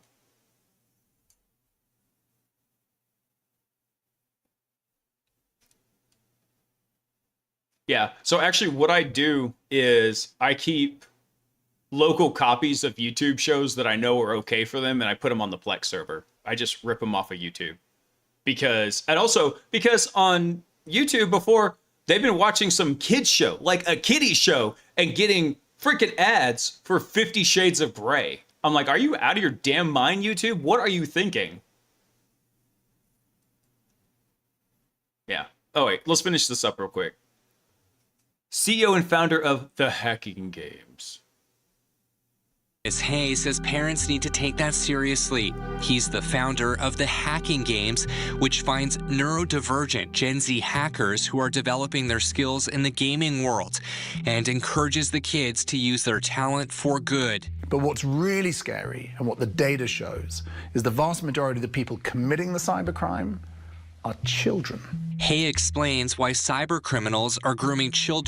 I'm going to disagree with that. It's not that they're the vast majority, it's that they're the vast majority that get caught because they don't understand what they're doing. And it's probably a good thing that they are getting caught, because then they can go and actually like figure out like, hey, what you're doing has real world impacts. I'm not pooping, I'm right here, you bunch of weirdos. Okay, this has got a minute left in it. Let's finish it off. Children in online games. Every hacker is a gamer. And that's because it's the same mentality. It's spotting patterns, it's solving puzzles, it's breaking rules, it's competing. Lane says he didn't know it as a kid, but eventually learned he had autism. He too was neurobrilliant, skilled in research and computer science. Talent. So I think that's another thing that a lot of parents overlook, is they think that, hey, yeah, so my kid has autism, or my kid has like hyper focused or ADD or ADHD. And they use that as a means to like not teach their children. Oh, sorry, the ads are up. They don't use that. They use that as a means to like not work with their children on understanding about that. Because I'm of the opinion, hey, the world, you weirdos in the numbers. They use that as a means like not teaching the kids that, hey, the world will not understand you in this. So yeah, you've got a strength and you've got a weakness, and you've got to have the ability to make that work inside the outside world, right? That's one of the big things that I work on with some of my nephews, because they're like that. I was like, hey dude, yeah, I understand that's how you think. It's not going to be easy. This is just going to be one of the struggles you're going to have to deal with in life.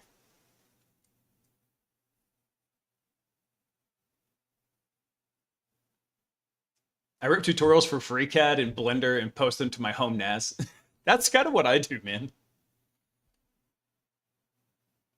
Autism and ADHD is the basis for engineering. Exactly. It's weaponized autism most of the time. Dude, weaponized autism is what saved the whole internet from the XZ hack when that happened. It was one random autistic engineer that noticed a 250 millisecond difference in login times. That's it. So at a certain point, you get too good at lying and hiding things that parents can't step in anymore. And that's kind of why I hate saying, oh, blame the parents. Parents most of the time can't even know. I think I can blame the parents in a lot of situations because, and I understand it, like, hey, a lot of times mom and dad are both working. Sometimes you don't have mom and dad, you have one or the other.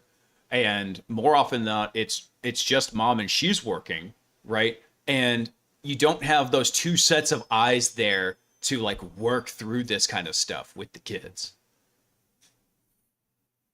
And I don't want them to hide it. I want them to understand how to manage it and use it for productive means, right? That's the one thing I try to like encourage students. So I think I've mentioned this before on the stream, but I used to teach martial arts for a living. So I saw lots of kids in that same situation. And it was the same advice I had for them. I was like, hey, you're going to have a rough road here, but here's the things you're going to be good at. Here's the things that you're going to struggle with. Just understand the things you're struggling with and make sure that they become up to like a passable level. How did we get off of hacking to like mental health? I don't know. The two are really intrinsically linked. Parents don't push kids with challenges to science and engineering and literally Chris Chan enablers. Dude, that was a wild story there. Yeah, I do, Potion. I do think poverty does play a big part in it too, because a lot of them look at it as like, hey, this is my, like this kid did. This was kind of like my get rich quick scheme.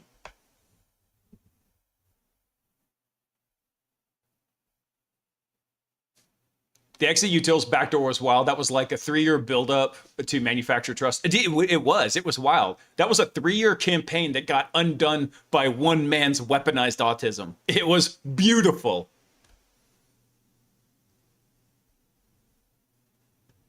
Yep.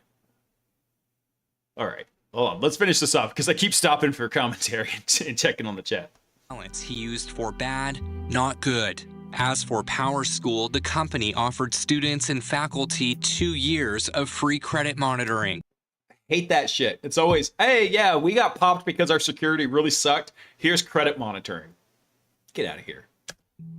Power School says it takes the responsibility to protect student data extremely seriously. No, you don't. It declined to say how many victims were ultimately affected in the... This place got popped because they literally had an export data management tool. Yeah, that does not scream, I take your security seriously. Breach. Now 20 years old, Lane's reflecting on how he's going to repay his victims. I gotta pay my debt to society. That's the way it is. A judge agreed. At sentencing, Lane was ordered to pay more than $14 million in restitution. Oh, damn. He's now serving a 4-year prison sentence in Connecticut. Austin Grabish, Team 10. $14 million. Ooh. I hope he saved his bitcoins. Yeah, that's a lot. So, what did Austin do this time? It wasn't Austin this time. All right. Anyway, so I got a couple other articles, speaking of which, because we've got somewhere talking about fishy GitHub issues, but also a new thing here came up. Blobfish. Phantom phishing campaign hiding in browser memory. Now, this one sounded pretty cool.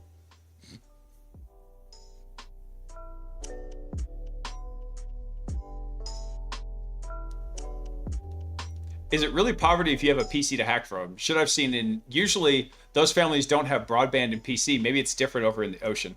A lot of times it kind of depends on where you're living. If you're in the inner city and depending on like what you're doing. So like, for example, this guy didn't even need any kind of great computer to do this stuff with, right? he used stolen admin credentials. Or not stolen credentials, he just used stolen employee credentials. Once he got in there, he found the management interface. There's no mention that they had any kind of guardrails around the management interface.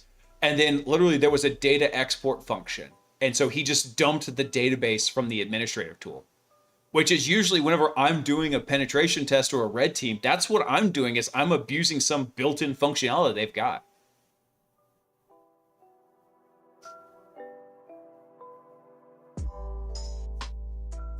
I'm on a 7 gig laptop for the longest time, and you can do plenty well poor. Yeah. Yeah, exactly. Okay. Why is this? Okay, you gotta go away.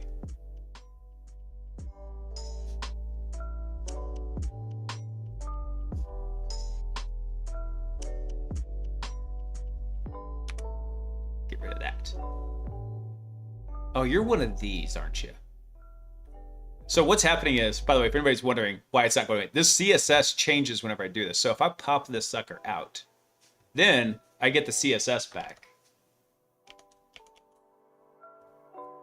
Where'd it go? Ah, there it is. Popped up over here. I'll just bring this back out. All right, where are you? Want that one. Gone. There we go. Get my screen real estate back.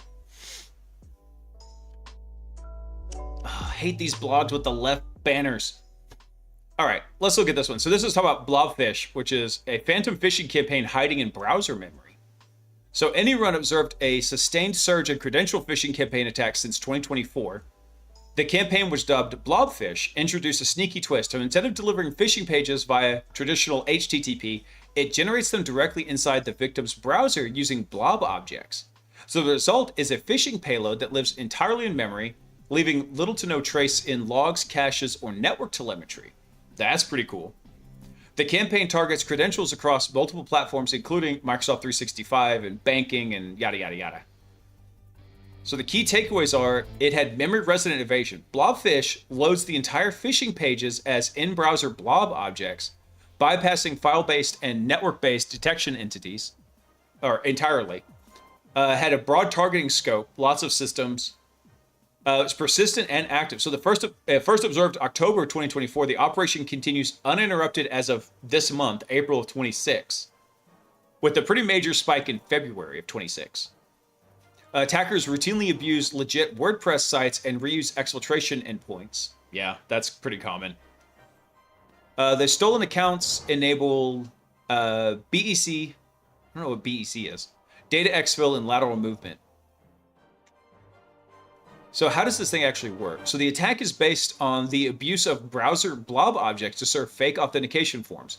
So a JavaScript loader fetched from an attacker-controlled page constructs a blob from a base64 encoded payload, loads it directly into the browser's memory, never touching disk and never generating the traditional HTTP requests that security tools rely on. So targeted services included a bunch of stuff. There we go. Here's the technical deep dive. This is what I really wanted.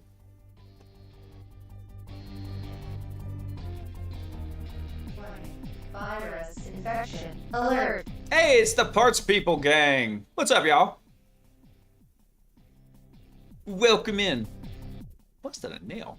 We were just talking about weird phishing techniques. And unfortunately, not like the fly fishing variety, but the steal your credentials variety.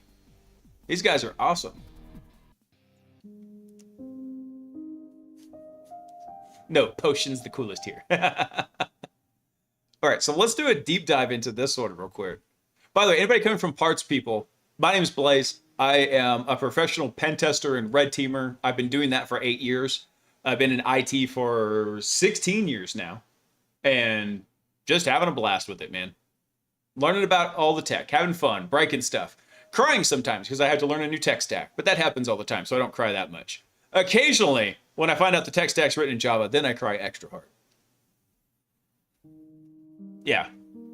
Really, all I do, band, is I just pop calc. That's it. That's the ultimate leap move. If you can pop calc, then you're elite. Yeah. No, I don't run rat.bat. No rat.bat. That'd be a funny shirt. I wonder how you draw that. Just like a rat on a bat. rat.bat.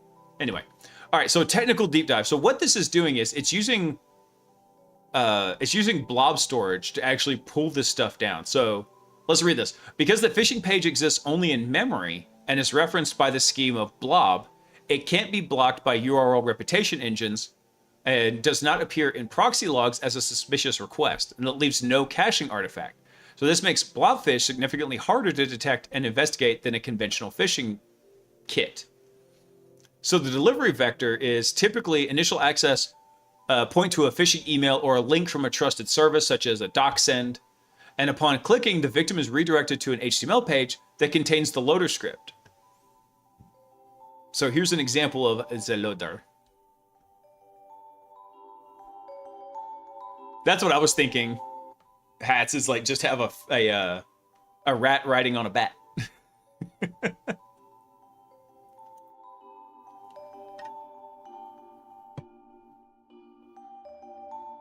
Running Windows is becoming harder and harder to stomach. Yeah, it is.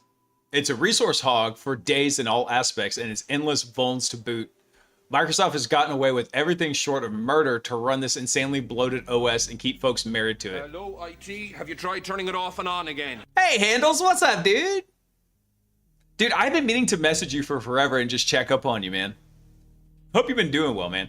And thank you. The beard's getting kind of wild. I need to trim it up just a teeny bit down here. Let's see.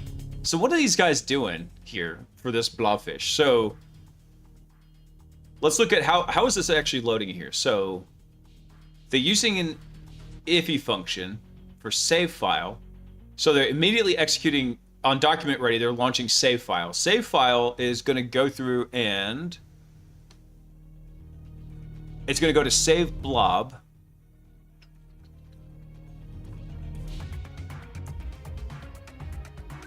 So they're going to get a base 64. So they'll have a base 64 string encoded in here. They're going to decode that with ASCII to base 64, extract it.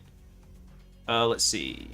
They take the new blob from that, and then they do a new window create for a URL object from the blob. Okay.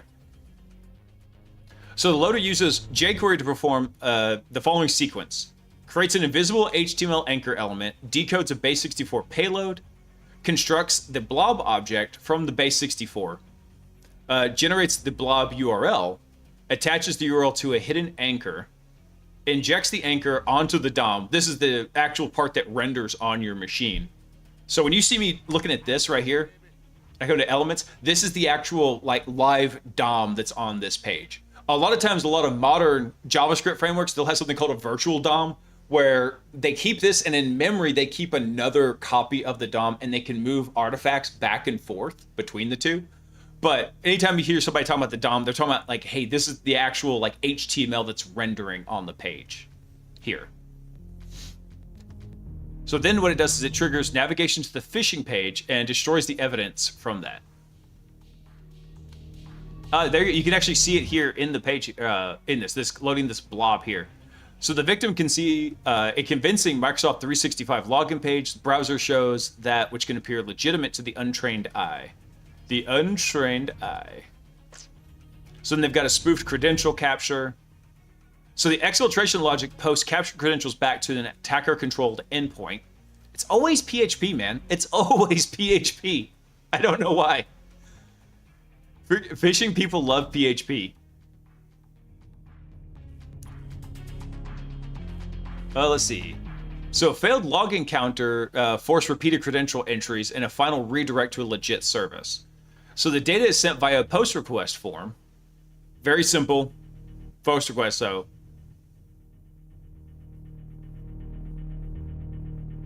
Let's see. And then they give some YAR rule detections. Let's see. So exfiltration infrastructure by target. So pivoting on the URL and via YAR rules above, any run researchers identified multiple targets corresponding to the exfiltration URLs. So they had a Capital One in here. They had Chase Bank, Morgan Stanley, E-Trade, which is wild because you could, if you think about it, like if you're doing something, this is where the phishing pretext comes in. And I would agree with you, Potion, that PHP is ass, except PHP has not died because PHP actually does a good job. It just does.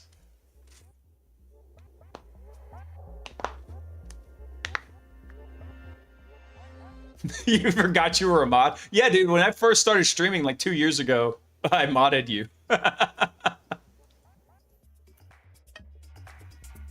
So if you were trying to get somebody, so let's say like, hey, if you're thinking about like, how would this affect me? Like, think about it this way.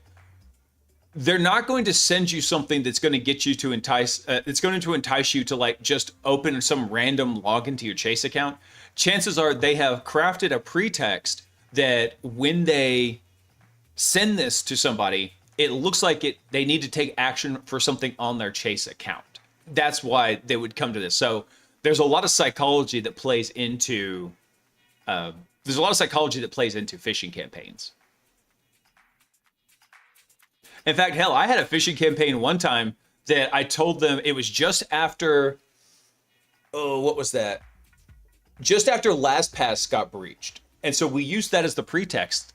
And I broke from like what the traditional phishing email should look like. And it was a technical explanation, not super technical, but just technical enough that, oh wait, I think Gumby pinned this one. Yeah, so if you want to see the article, Kaiju, it's pinned in the Twitch chat. But when this one gets, but what this did was we basically said, hey, because of the events of LastPass, we have migrated to using a new enhanced password hashing feature. And it briefly explained how password hashes work. And we told them, hey, the good news is you don't need to even change your password. You just need to go log back in and we'll save the new hash that's more resistant to these offline attacks. Boom. I got so many people with that phishing campaign. Because think about it. It was technical enough to sound plausible. There was only a minor sense of urgency, but it was easy to accomplish. I told people they had like 3 days to go do it, right? So not like, hey, you got to do this in the next 45 minutes or your account's going to get locked out. So it was hurried, but not rushed. It had a quick win to it. People were like, okay, cool. Let me just knock this off my to-do list to get my little dopamine hit and I'd be good. And I just got a butt ton of credentials when I did that. So many.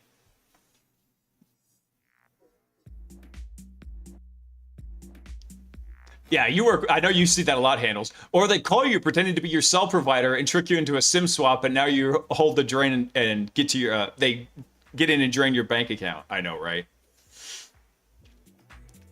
Yeah, so this is just a minor twist on some other kind of phishing campaigns I've done in the past where you're doing a lot of, we used to call it like HTML smuggling or file smuggling or anything like that. Similar idea here. But actually, there's another one here I've got. This one sounded pretty cool.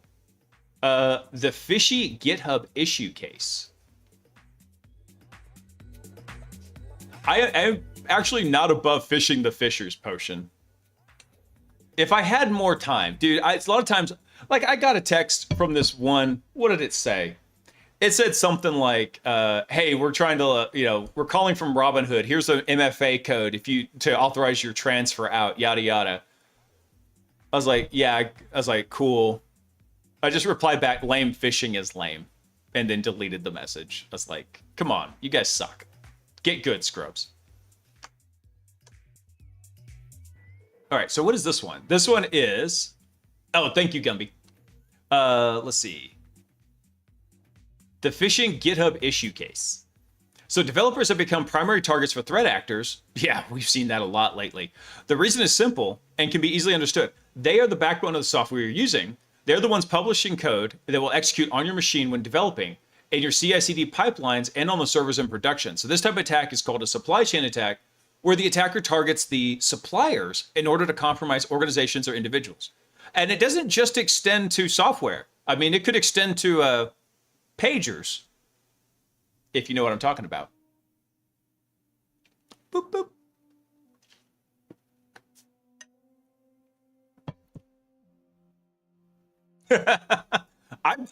I told you I queued this one up after you dropped it into the the news thread on Discord, Potion.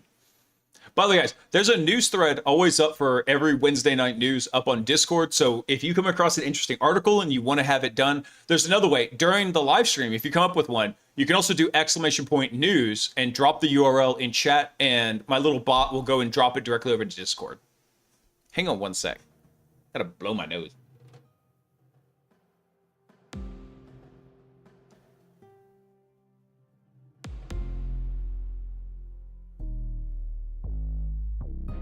All right, I'm back. I felt the sneeze building. I'm not pooping. I was freaking sneezing. I know. It could have been a twofer.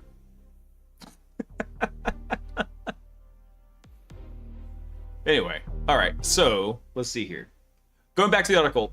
Basically, attackers will compromise third parties to reach their main targets or hit at a large scale. And some of the recent examples involve Axios and Light LLM with their 100 million downloads per week. So, as I'm interested in initial access, and more specifically in phishing, I started looking for ways to target developers. What platform every developer uses? You guessed it right, or correctly read the title of the blog post. GitHub. It is advertised as a platform to create, store, manage, and share code. Every developer has a GitHub account, and getting access to it means getting access to their code. However, I was looking for lesser-known phishing techniques, so this doesn't employ the usual attacker in the middle approach. So I stumbled upon several articles mentioning fake security alerts using GitHub issues. Naturally, I decided to take a look and see what it was. Let's see. So what's the flow look like here? So the attacker creates a GitHub account, creates an OAuth app, and then creates an issue and it mentions a user. Then the developer gets a notification email. They authorize the OAuth app to act on your behalf, and then they retrieve an access token. Ooh, oof, oof. All right, Handles, love you, brother. Yeah, pagers go boop. All right, man, good to see you, dude. I'll catch up with you later, man. My curiosity was if there's a way to send it to the target without the X opened an issue on X, and I'm wondering maybe this post to the security tab. Maybe. I mean, a lot of times, I don't know many developers, especially if it's a large... I don't know. If it's a large repository, a lot of times those developers, they're getting lots of issues, right? So they're not really getting anything like that. I mean, I have seen people like, hey, drop like in troubleshooting threads. They'll come through and be like, oh, hey, by the way, yeah, I fixed this issue. Here's my patched copy of it. And they link to a zip file. I'm like, could you be a more obvious virus, dude?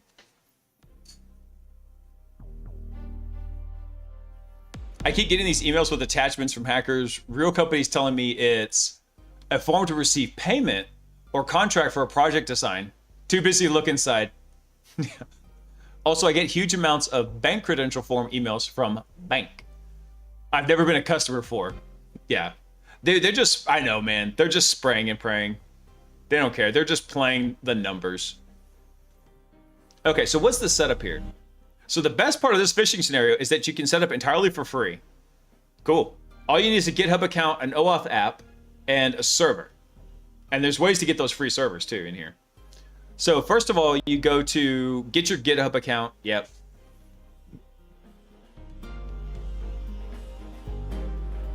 I love this. Is this a phishing platform? It is a phishing platform. All right, so for the OAuth app, some might ask, but what's an OAuth app? And that would be fair. I was myself not really able to answer that question when I first started looking into the technique, so I made some research about it.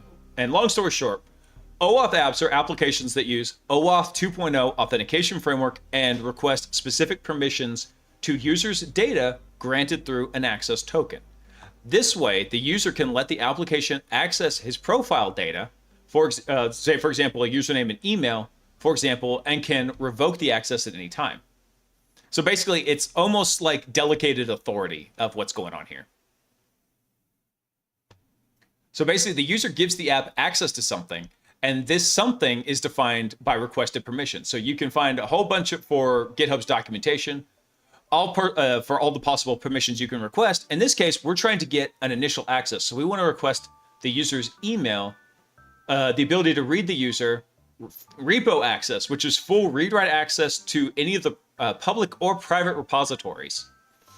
And also workflow, read-write access to the GitHub Actions workflows. That's, oof, that's bad.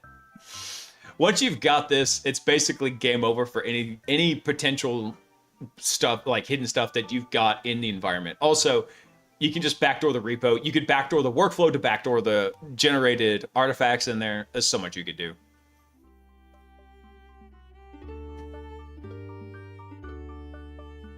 Let's see. So those permissions would enable us to access the user data profile, the public and private repos, and read permissions, everything. Yeah. So we have almost full control over the user's GitHub account with the ability to review private repos, push some backdoored code, and also have control over the runners, which could then introduce your backdoor code.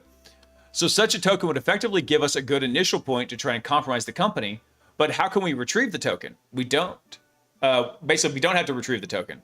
The OAuth app does.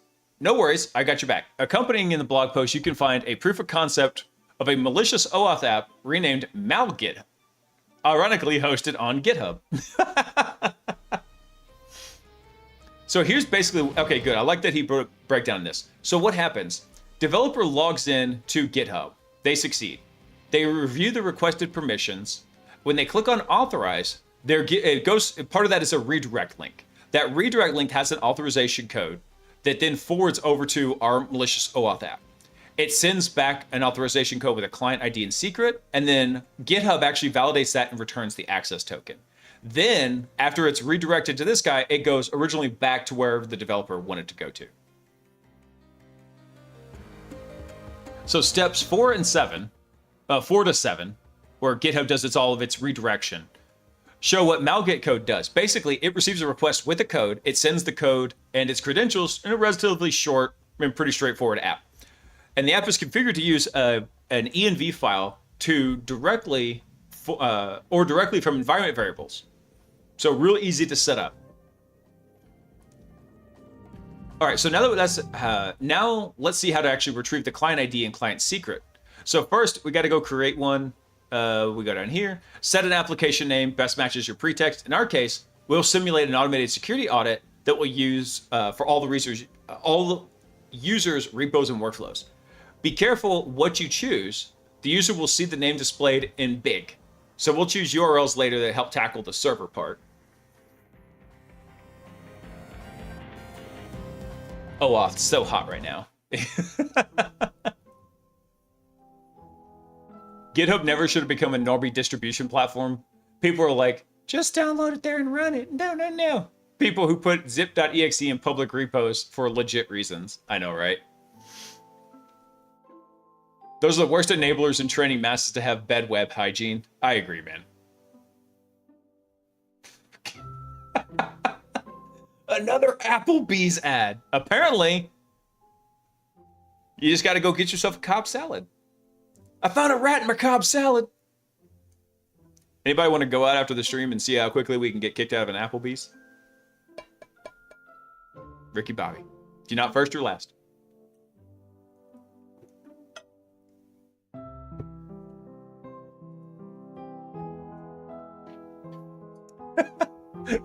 Poor Potion. Hang on.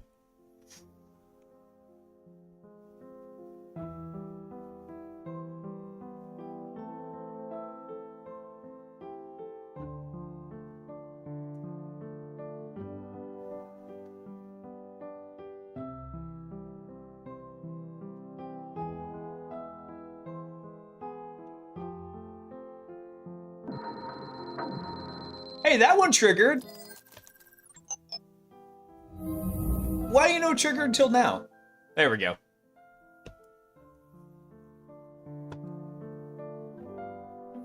There we go. Potion, I'm only hooking you up because you're an aspiring youngin'. Just so we're clear. All right, let's keep going with this. Sir, you've had 34 margaritas and you're on the floor of a Chili's. Sorry. And somehow you came from a Wendy's. Oh, damn. All right. So let's go back to this real quick. So he's setting up the OAuth application. You actually have to go register this as part of the developer settings in GitHub. So we're going to modify the OAuth application settings to make it more credible to the target user. That's also part of the social engineering, and it involves convincing the user that your pretext is legit, because certain elements are familiar to them or they can appear to be authoritative. So select a good logo that inspires trust and matches the pretext that you're using well. So in this case, we're going to impersonate a fake GitHub automated security service for scanning. Let's see. So this might look legit because there's several automated analysis tools that exist for repos. Yeah, I just delete them all whenever they post to my repos. So while we're on this page, let's take an opportunity to retrieve the client ID and create a client secret. Congrats, you now officially are in possession of 2/3 of your toolkit. Yeah, it's really not that hard to go register an OAuth app. Yeah, and now you're ordering bloomin' mushrooms. Dude, that actually sounds kind of cool. Actually, not really. I don't really eat a lot of mushrooms these days, but a bloomin' steak sounds really awesome. Can I get a bloomin' ribeye? Anyway, all right, so since we've started customizing the OAuth application, we can continue in the same way with our account and profile settings.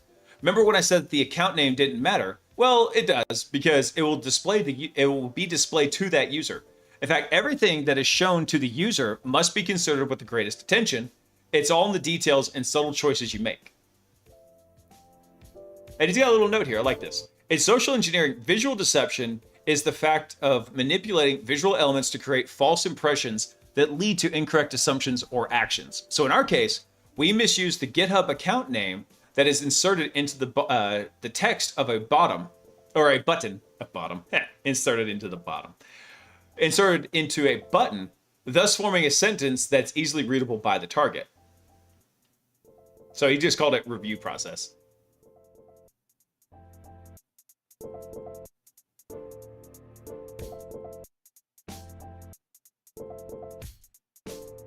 Sorry guys, I didn't mean to be talking about food.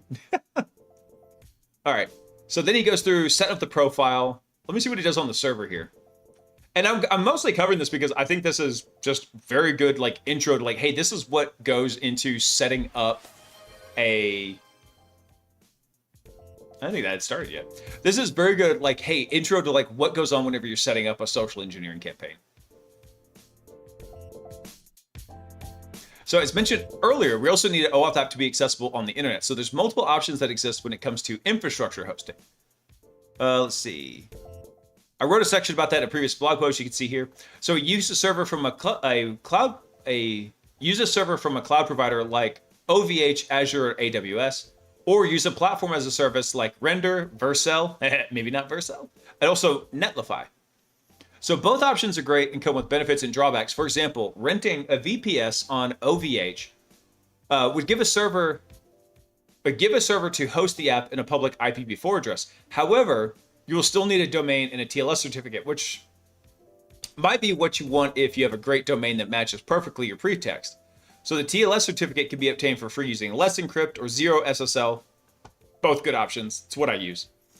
Other options may give you a subdomain of an existing trusted domain with TLS enabled, but might look less convincing. So in our case, we chose Render as it's easy to deploy on it and I like the interface. So you go to Render, create a new account using either GitHub or a junk email address. And then you can also set up the Malkit app repo and fork it for your GitHub phishing account and then connect Render to it. Basically, that makes it real easy. Just boop, boop, boop, click install. Damn, that's super easy. So then proceed to create a new web service by going into Render. More settings will be automatically detected as you select your repo and the key fields like the name and whatnot. So he's going into specific details here. I'm going to gloss over these because they're going to be different for each platform that you choose to use.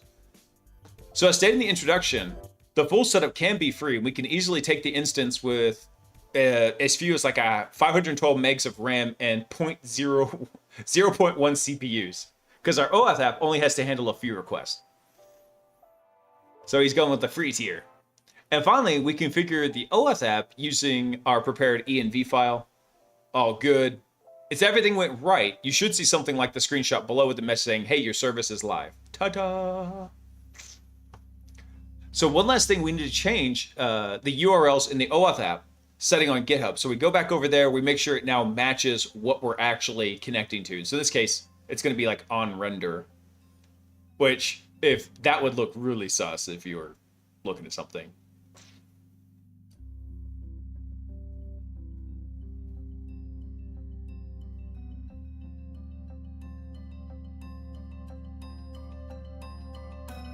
That is funny, Bobby.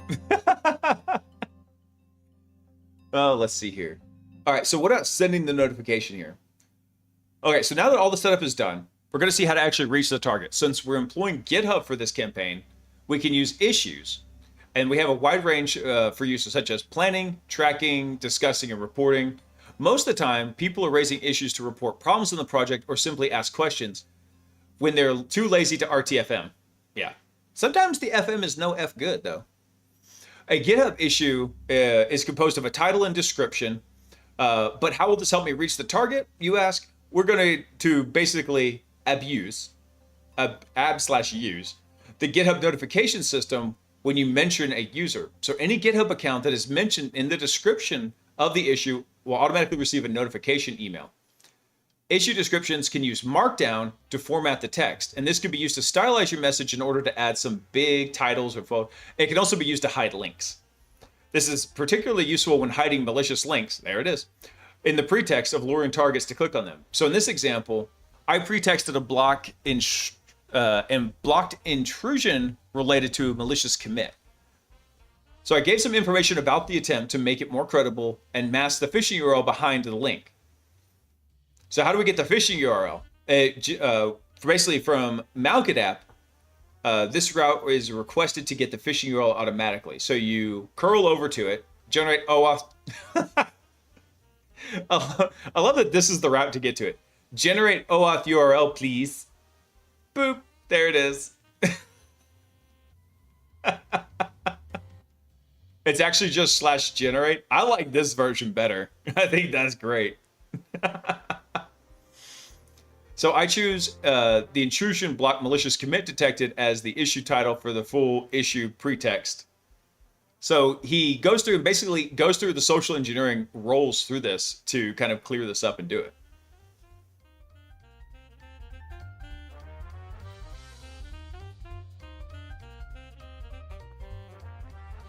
Oh, Hats, I just noticed what you were talking about there and some of the spam emails you've gotten. EU doesn't have checks? Really? Can't believe they don't have checks. It seems kind of wild. I mean, I can't believe we're still using them in the US also. Let's see. Actually, hold on. Let's look at this real quick. So how he's doing the URL masking here. So he's got his URL shortener here. And the way this is going to render is this is actually going to be what gets displayed as the link. And here's where that link is going to direct them to whenever they click on it. See this? So all of this is like, hey, look, like legit information here. Actually, even right here, he's got this set up as a link also, where it's going to the URL shortener, which then kicks them over to the OAuth app and then starts the OAuth flow so you can steal the token. Notice how each of these is going to the exact same URL here, even though they're like, hey, this is everything that should be happening.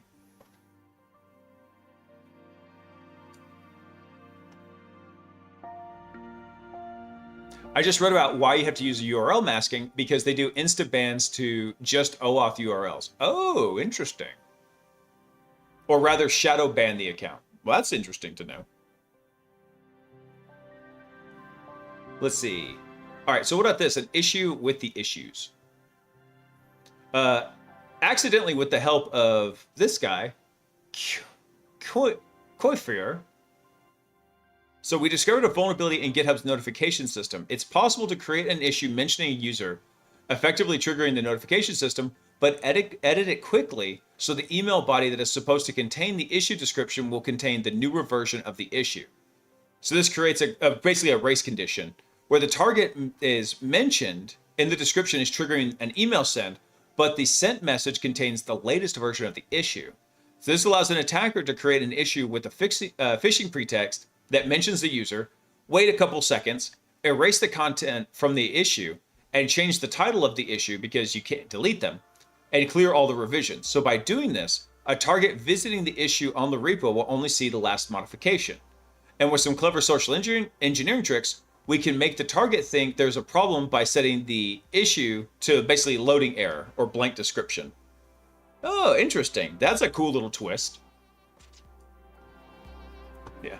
Learned by doing. I get that potion. So GitHub allows you to mention any user on any public repository and they'll still receive that email notification.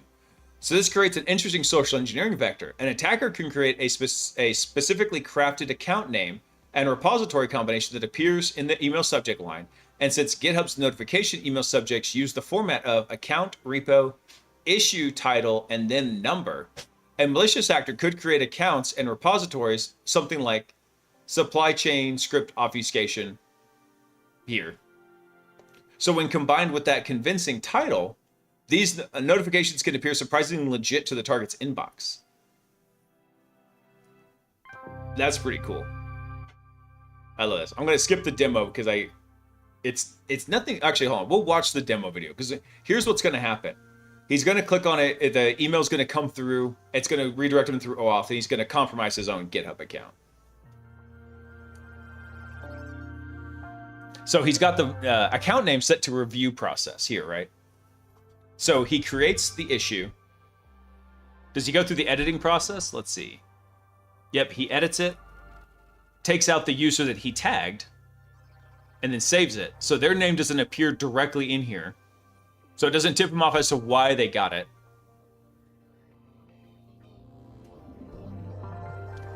And then hold on, because here's what it looks like. Intrusion blocked, malicious commit issue, detected, issue number 8. So, I mean, it looks somewhat legit, right? And then all the information, look, all this information over here is what's being duplicated over in the email. So if they just looked at this, if they didn't look at this very carefully, they might go through and click some of these automated links over here. Set up passkey, that's awesome. Hang on, Gumby, we'll get to the TTS after this. And now this is his malicious OAuth one. So if you look up here, hold on, let me see if I can, I can't zoom into it. But what you would say is, okay, so this is actually github.com, right? But it's asking you to log into GitHub so that you can authenticate the other OAuth 2 app and then delegate permissions for your account over to the OAuth app. And then that application, using its own credentials, could then act on your behalf with those permissions.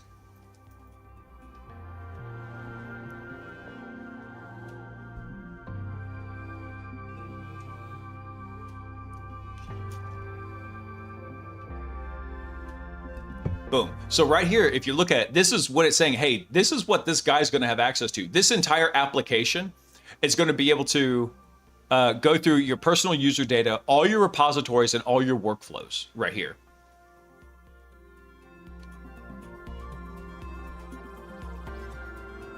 So France still uses checks, but the Nordics banned them a long time ago. Netherlands and Germany, technically not banned, but no bank will issue them to you. Oh, interesting.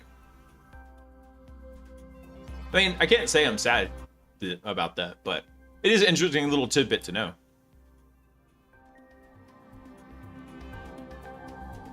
So as soon as you hit authorize, bam, the account is compromised. Never gonna give you up, never gonna let you down. Does he show anything else like, oh, he shows over here. You can't really see it because it's being blocked, but he shows that, hey, we've captured this OAuth credential now. So boom, we can now go act on that user's behalf. Boom. So we can see the OAuth app output on render, and we successfully retrieved an access token for the user at Sika. And we can test to see if it worked by cloning a repo, editing a file, or pushing that code. So here he goes, git clone, and he used basically basic authentication. So this is username, password. This is that one that I think, is he gonna, he doesn't scroll, so you can't really see it in here, but it's back here. Yeah, HT, so this is the same one, HIH, see right here? So this is that same one that just got captured by his little phishing kit. And then he's using that to directly clone down with that token, this private repo. Boom, boom, boom, boom. can modify it, can even push to it. See that? He modifies the README, puts pwned in it, adds it, commits it, pushes it, boom. Just like that. And this repo is pwned. Nice. All right. So revoke tokens. Don't lose your mind trying to hack into my account. The token's been revoked. Otherwise, I wouldn't share it in clear text. I do like whenever they would do something like that. Actually, I'll be real with you. There's times when, like, if you ever see me leak an API key on stream, chances are it's probably a honey token. I'm just gonna be real with you. You threw yours up in Vercel? Nice.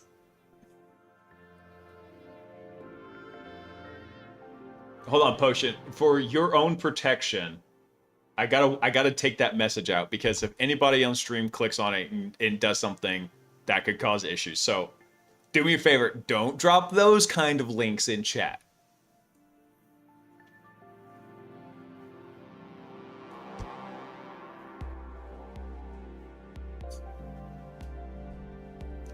The content switcheroo on GitHub issue was really quick. Yeah, that actually was pretty slick, man. I like that.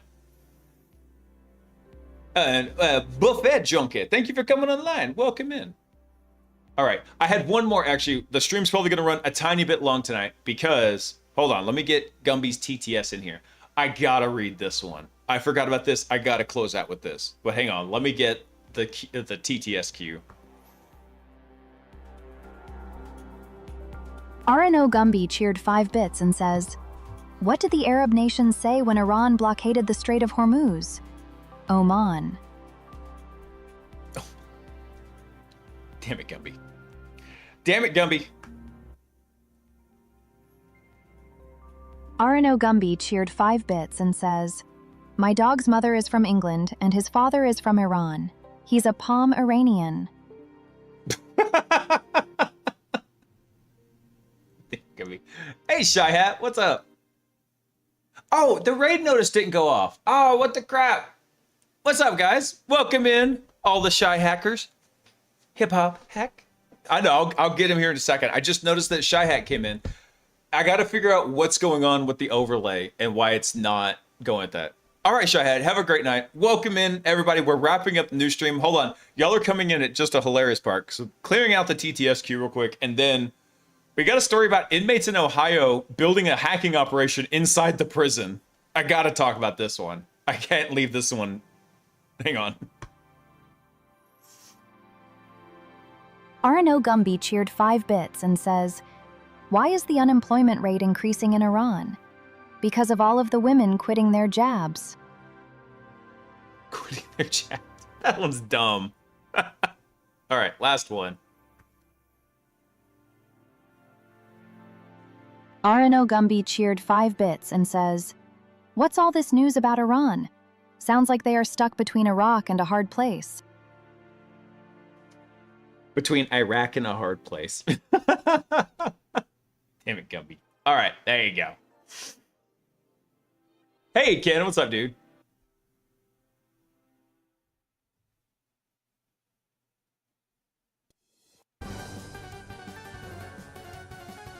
I would, dude, but actually, we're running up against the end of the stream, and I do have to go through, and I actually have to work tonight after the stream is done. But I also, like I said, I cannot leave this one alone. I got to talk about it. I've got the actual document up here, but it's linked here in the tweet. So there's the actual one here, but I got to check this one out. This is from International Cyber Digest over on the Twitters. 2 inmates at an Ohio prison built a secret hacking operation from behind bars using computers they were supposed to be recycling. They downloaded and sold prawn in return for snacks, built a hacker toolkit with Kali Linux and password crackers, and created fake passes to move freely around the facility. All from 2 secret computers they built from recycling scraps and hid in a ceiling. Marion Correctional Institution in Ohio houses 2,500 inmates. In 2014, the prison signed a deal with a recycling nonprofit called RET3 to have inmates disassemble old computers for parts. Oh. Inmates Adam Johnson and Scott Spriggs had other plans. Instead of breaking the machines down, they rebuilt 2 fully functional computers from scraps. Johnson hid the two PCs on plywood boards in the ceiling above a closet in a 3rd floor training room.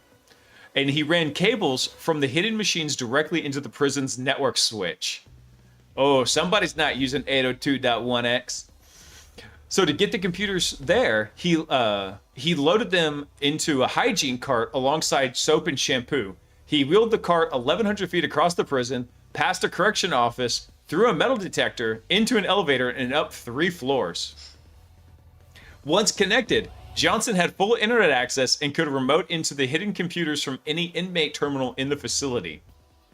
Why are they not monitoring what the hell's being done on those computers? Would you not have noticed an SSH or an RDP session? Come on, man. So he obtained a staff member's login credentials by shoulder surfing, watching him type his password. The password hadn't been changed in years, and the prison systems didn't enforce password rotations, in violation of their own policy. So using the stolen creds, Johnson accessed DOTS, I don't know what dots, oh, the state's offender tracking database. He browsed inmate records, searching for a young prisoner serving a long sentence whose identity he could steal. He found Kyle Patrick. Johnson pulled Patrick's social security number and his date of birth from the system, bypassing a security filter that was supposed to hide social security numbers by simply adjusting the browser's view settings. Good God. What they're talking about here is there's times in systems where, like, hey, it comes up and it's supposed to look like a password, right? Let me think of, let me see if I can think of a good example. Hang on. We'll do this with, hold on. I don't want to do this in here. I'm going to just pull up Yahoo. Can you still log into Yahoo? I don't even know, man. Hold on. Sign in. Okay. Username. bob@yahoo.com. We don't recognize this email. Bob1234. Anyway, all right. So, for example, I come type in a password and... Hang on. I screwed it up. Hold on. I'm going to type in a password. So if I come over here and I just right-click on this thing and go to inspect right here, right? And let's say this field got pre-filled, right? And it actually showed like password, bunch of stars. There are times when you'll come over in here and that input field is already filled in and you can literally just see the clear text password in here. By the way, if you didn't know this, you can actually just come over to the console right here, and whenever you inspect this, it brings it up, and then you can reference it as $0 and just get the value.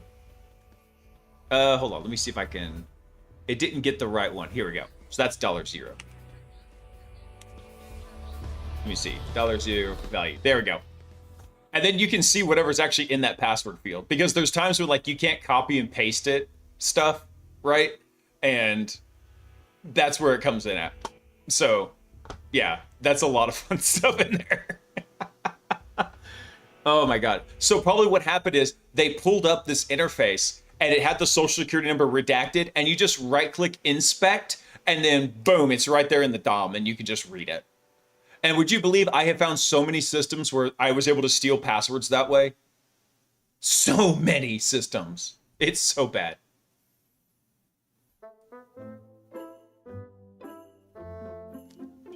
I got the joke, Gumby. I get it.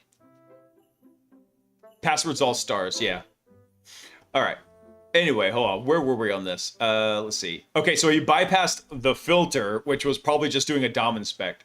Johnson then applied... Hold on. Let me pause the ads. We're done with ads for tonight. Johnson then applied for 5 credits and debit cards in Patrick's name. He texted his mother from prison using a free online messaging service and had her provide a neighbor's address across the street as the mailing address. One card, a Visa debit card from MetaBank, was approved. His mother received it in the mail, called him at the prison, and read him the card number, expiration date, and activation code over the phone. Johnson activated the card from inside the prison using the hidden computers. Both the application and the activation were traced back to an Ohio State government IP address. But he wasn't done. But wait, there's more. Johnson also pulled up a Bloomberg article detailing how to file fraudulent tax returns and have refunds wired to a prepaid debit card. So the computers were loaded with a full hacker toolkit: Kali Linux, Wireshark, Nmap, password crackers like Kane and THC Hydra, VPN software, and Tor browsers and proxy tools, and encryption software. Investigators also found articles on making homemade drugs, explosives, and fake credit cards. Good Lord. He was just really going for broke. So Johnson used dots to create fake passes, giving inmates unauthorized access to restricted areas of the prison. He also downloaded prawn onto a thumb. What's funny is I read all this other stuff on like fake drugs and stuff, and like, he downloaded porn onto thumb drives that other inmates sold to other prisoners for commissary items. The scheme only unraveled because the prison upgraded its web filtering software in early of July 2015, and the new WebSense system flagged Canterbury's credentials being used for 3 straight hours on a Friday, which was a day that Canterbury didn't work. I'm guessing that was the user that got his password shoulder surfed. More alerts followed on Saturday and following Monday. IT flagged the activity to the warden. Everyone suspected an inmate was involved. Nobody called law enforcement. The prison's IT specialist, Gene Brady, was told exactly which network port the rogue computer was plugged into. Cool that you could track that down. He misread the email and checked port 10 instead of port 16. Oh, Gene, bro. It took him 3 days to realize his mistake. So when Brady finally traced the cable into the ceiling and found 2 hidden computers in on July 27th, so it still must have been 2016, he brought 2 inmates along to help and had them pull the computers down, contaminating the crime scene.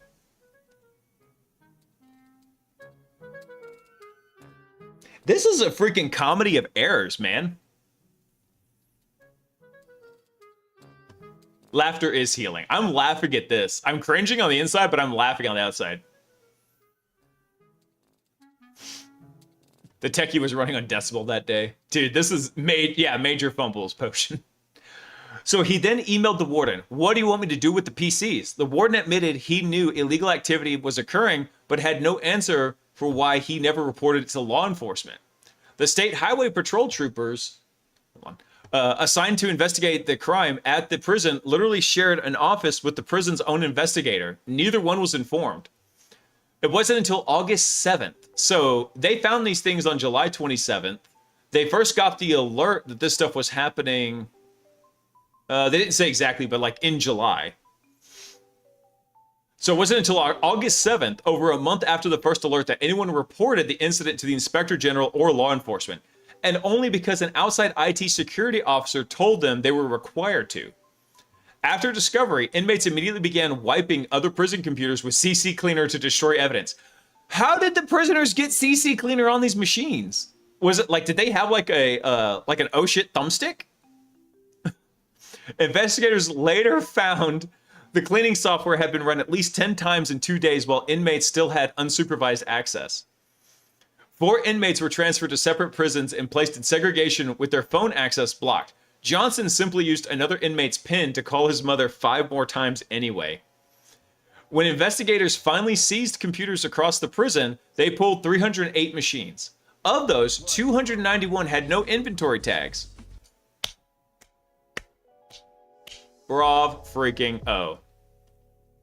Brady had been swapping recycle-bound computers into the prison network for years without documenting any of it. Dude. Wait, hold on. Wasn't Brady... Hold on. Brady's the IT guy. He was the one swapping in the recycled computers. Oh, my Lanta. This is so bad.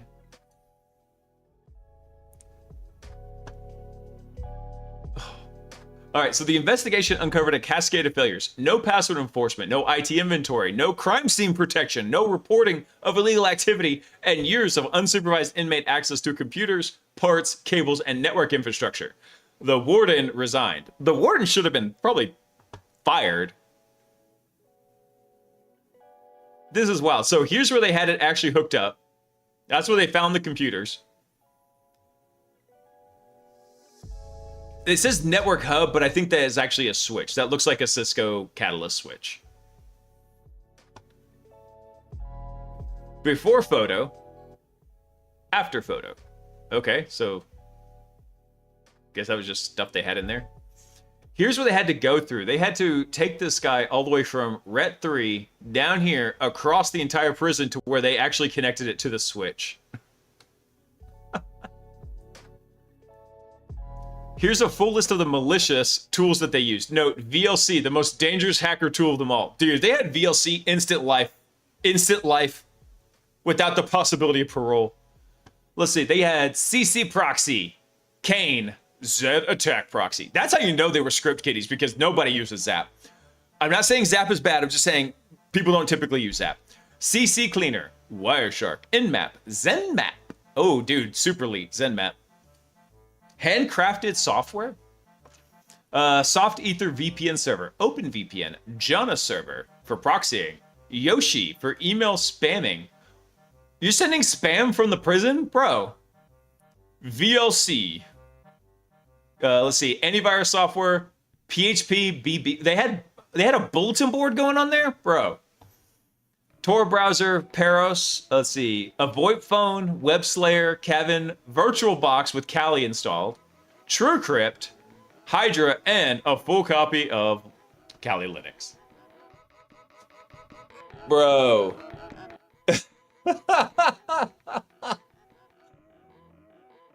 That's crazy. I love this comment. Either Jack Resider has to cover this or it needs a full movie. Jack, if you do cover it, please make this an animated special with voice actors. Yes. Do that. Do it, Jack. If you don't know who Jack is, he's the guy who does the Darknet Diaries podcast. So if you haven't seen Darknet Diaries, go check it out. It's a phenomenal podcast. Yeah, it's like, what the hell? Were they running a local like an inmate forum? What the hell? I'm actually not even mad. That's amazing. I agree with this person. That network rack was atrocious. It was atrocious. All right, guys. Unfortunately, that is where I've got to wrap it up for tonight. But I could not leave that one because that was absolutely hilarious. If you want the full gritty details, he actually links to the PDF in there. It's one of the like follow-up tweets to it. This is just awesome. All right, let me see. Is anybody over on InfoSec streams tonight? Let's see. CyberDoc is on. Romans is on. What's Romans doing? He's doing all state. Damn ads. Sounds like something from Hogan's Heroes. Dude, I hadn't thought of Hogan's Heroes in a minute. Not that that show was really before my time, but I understand it. I'm more mad at the prison staff than the inmates. Yeah, hats. 100% agree. That's a failure on so many levels for the IT.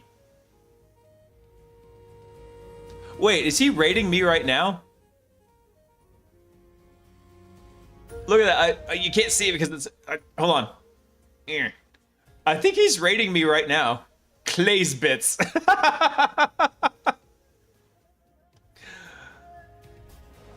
I didn't no.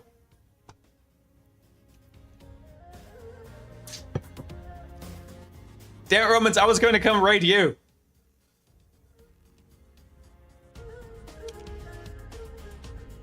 Romans. Bro, I just had you up. I was coming to raid you right now. Oh, no, don't close all. That's funny. No, you're good, man. Hold on, let me close my own stream. I got infinite recursion happening here. But welcome in, Roman Raiders. What's up, y'all? Hold on. By the way, I'm gonna drop this in the link again. By the way, for everybody who just came in on Roman's stream, check this out. This story is freaking wild. If you have worked in IT for more than 20 seconds, you have more common sense than this entire prison did, because they had inmates in the prison running 2 bootlegged computers from the network, and like nobody caught them for a year. Hold on, does it actually say when they actually put these computers up? In 2014 is when they started this computer recycling program, and then the inmates pieced together computers from that and then just hooked them directly into the prison network. and they just worked. It was wild. It's a great read. Go read it. We just finished covering it. Why am I? Oh, dude.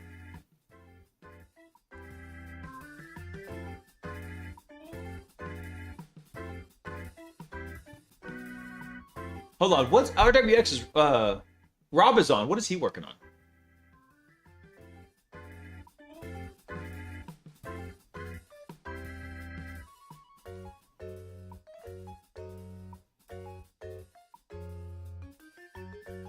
He's just doing some chill out stuff. Let me see who else is on. By the way, guys, over on Twitch. Yes, Rabbit, you missed the whole stream again. By the way, guys, over on Twitch, if you've got any raid suggestions, feel free to shout them out. I'm trying to look and see who's online right now. Who else is in science and tech? Let's check our science and tech folks. Moo Hoodies is on. She's always fun for a raid. Computer Booter's on. We can always go raid over to him. He's always doing fun electronics.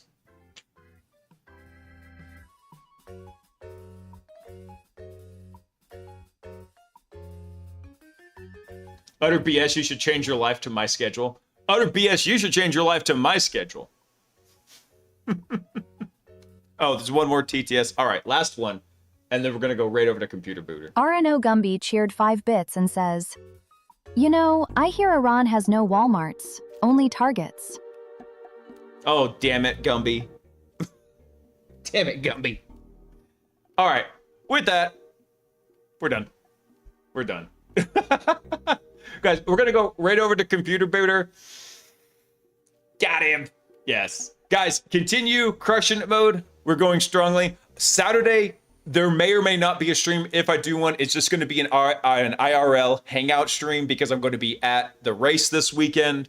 If I can get cell reception, I'll load up and we'll just chat from my phone. We'll see what's up. I'm going to try it out. But you guys have a fantastic rest of your week. Crushing it mode is still in full effect until end of Friday. Remember, Friday is read-only Crushing It mode. And do me a favor, when you get over to Computer Booters, drop a bunch of happy hackers, hack the planets in there, show him some love. He's doing fun stuff. And I will catch you guys on at least Sunday, maybe Saturday. We'll see. So I want y'all to remember one thing, which is I love you. Peace.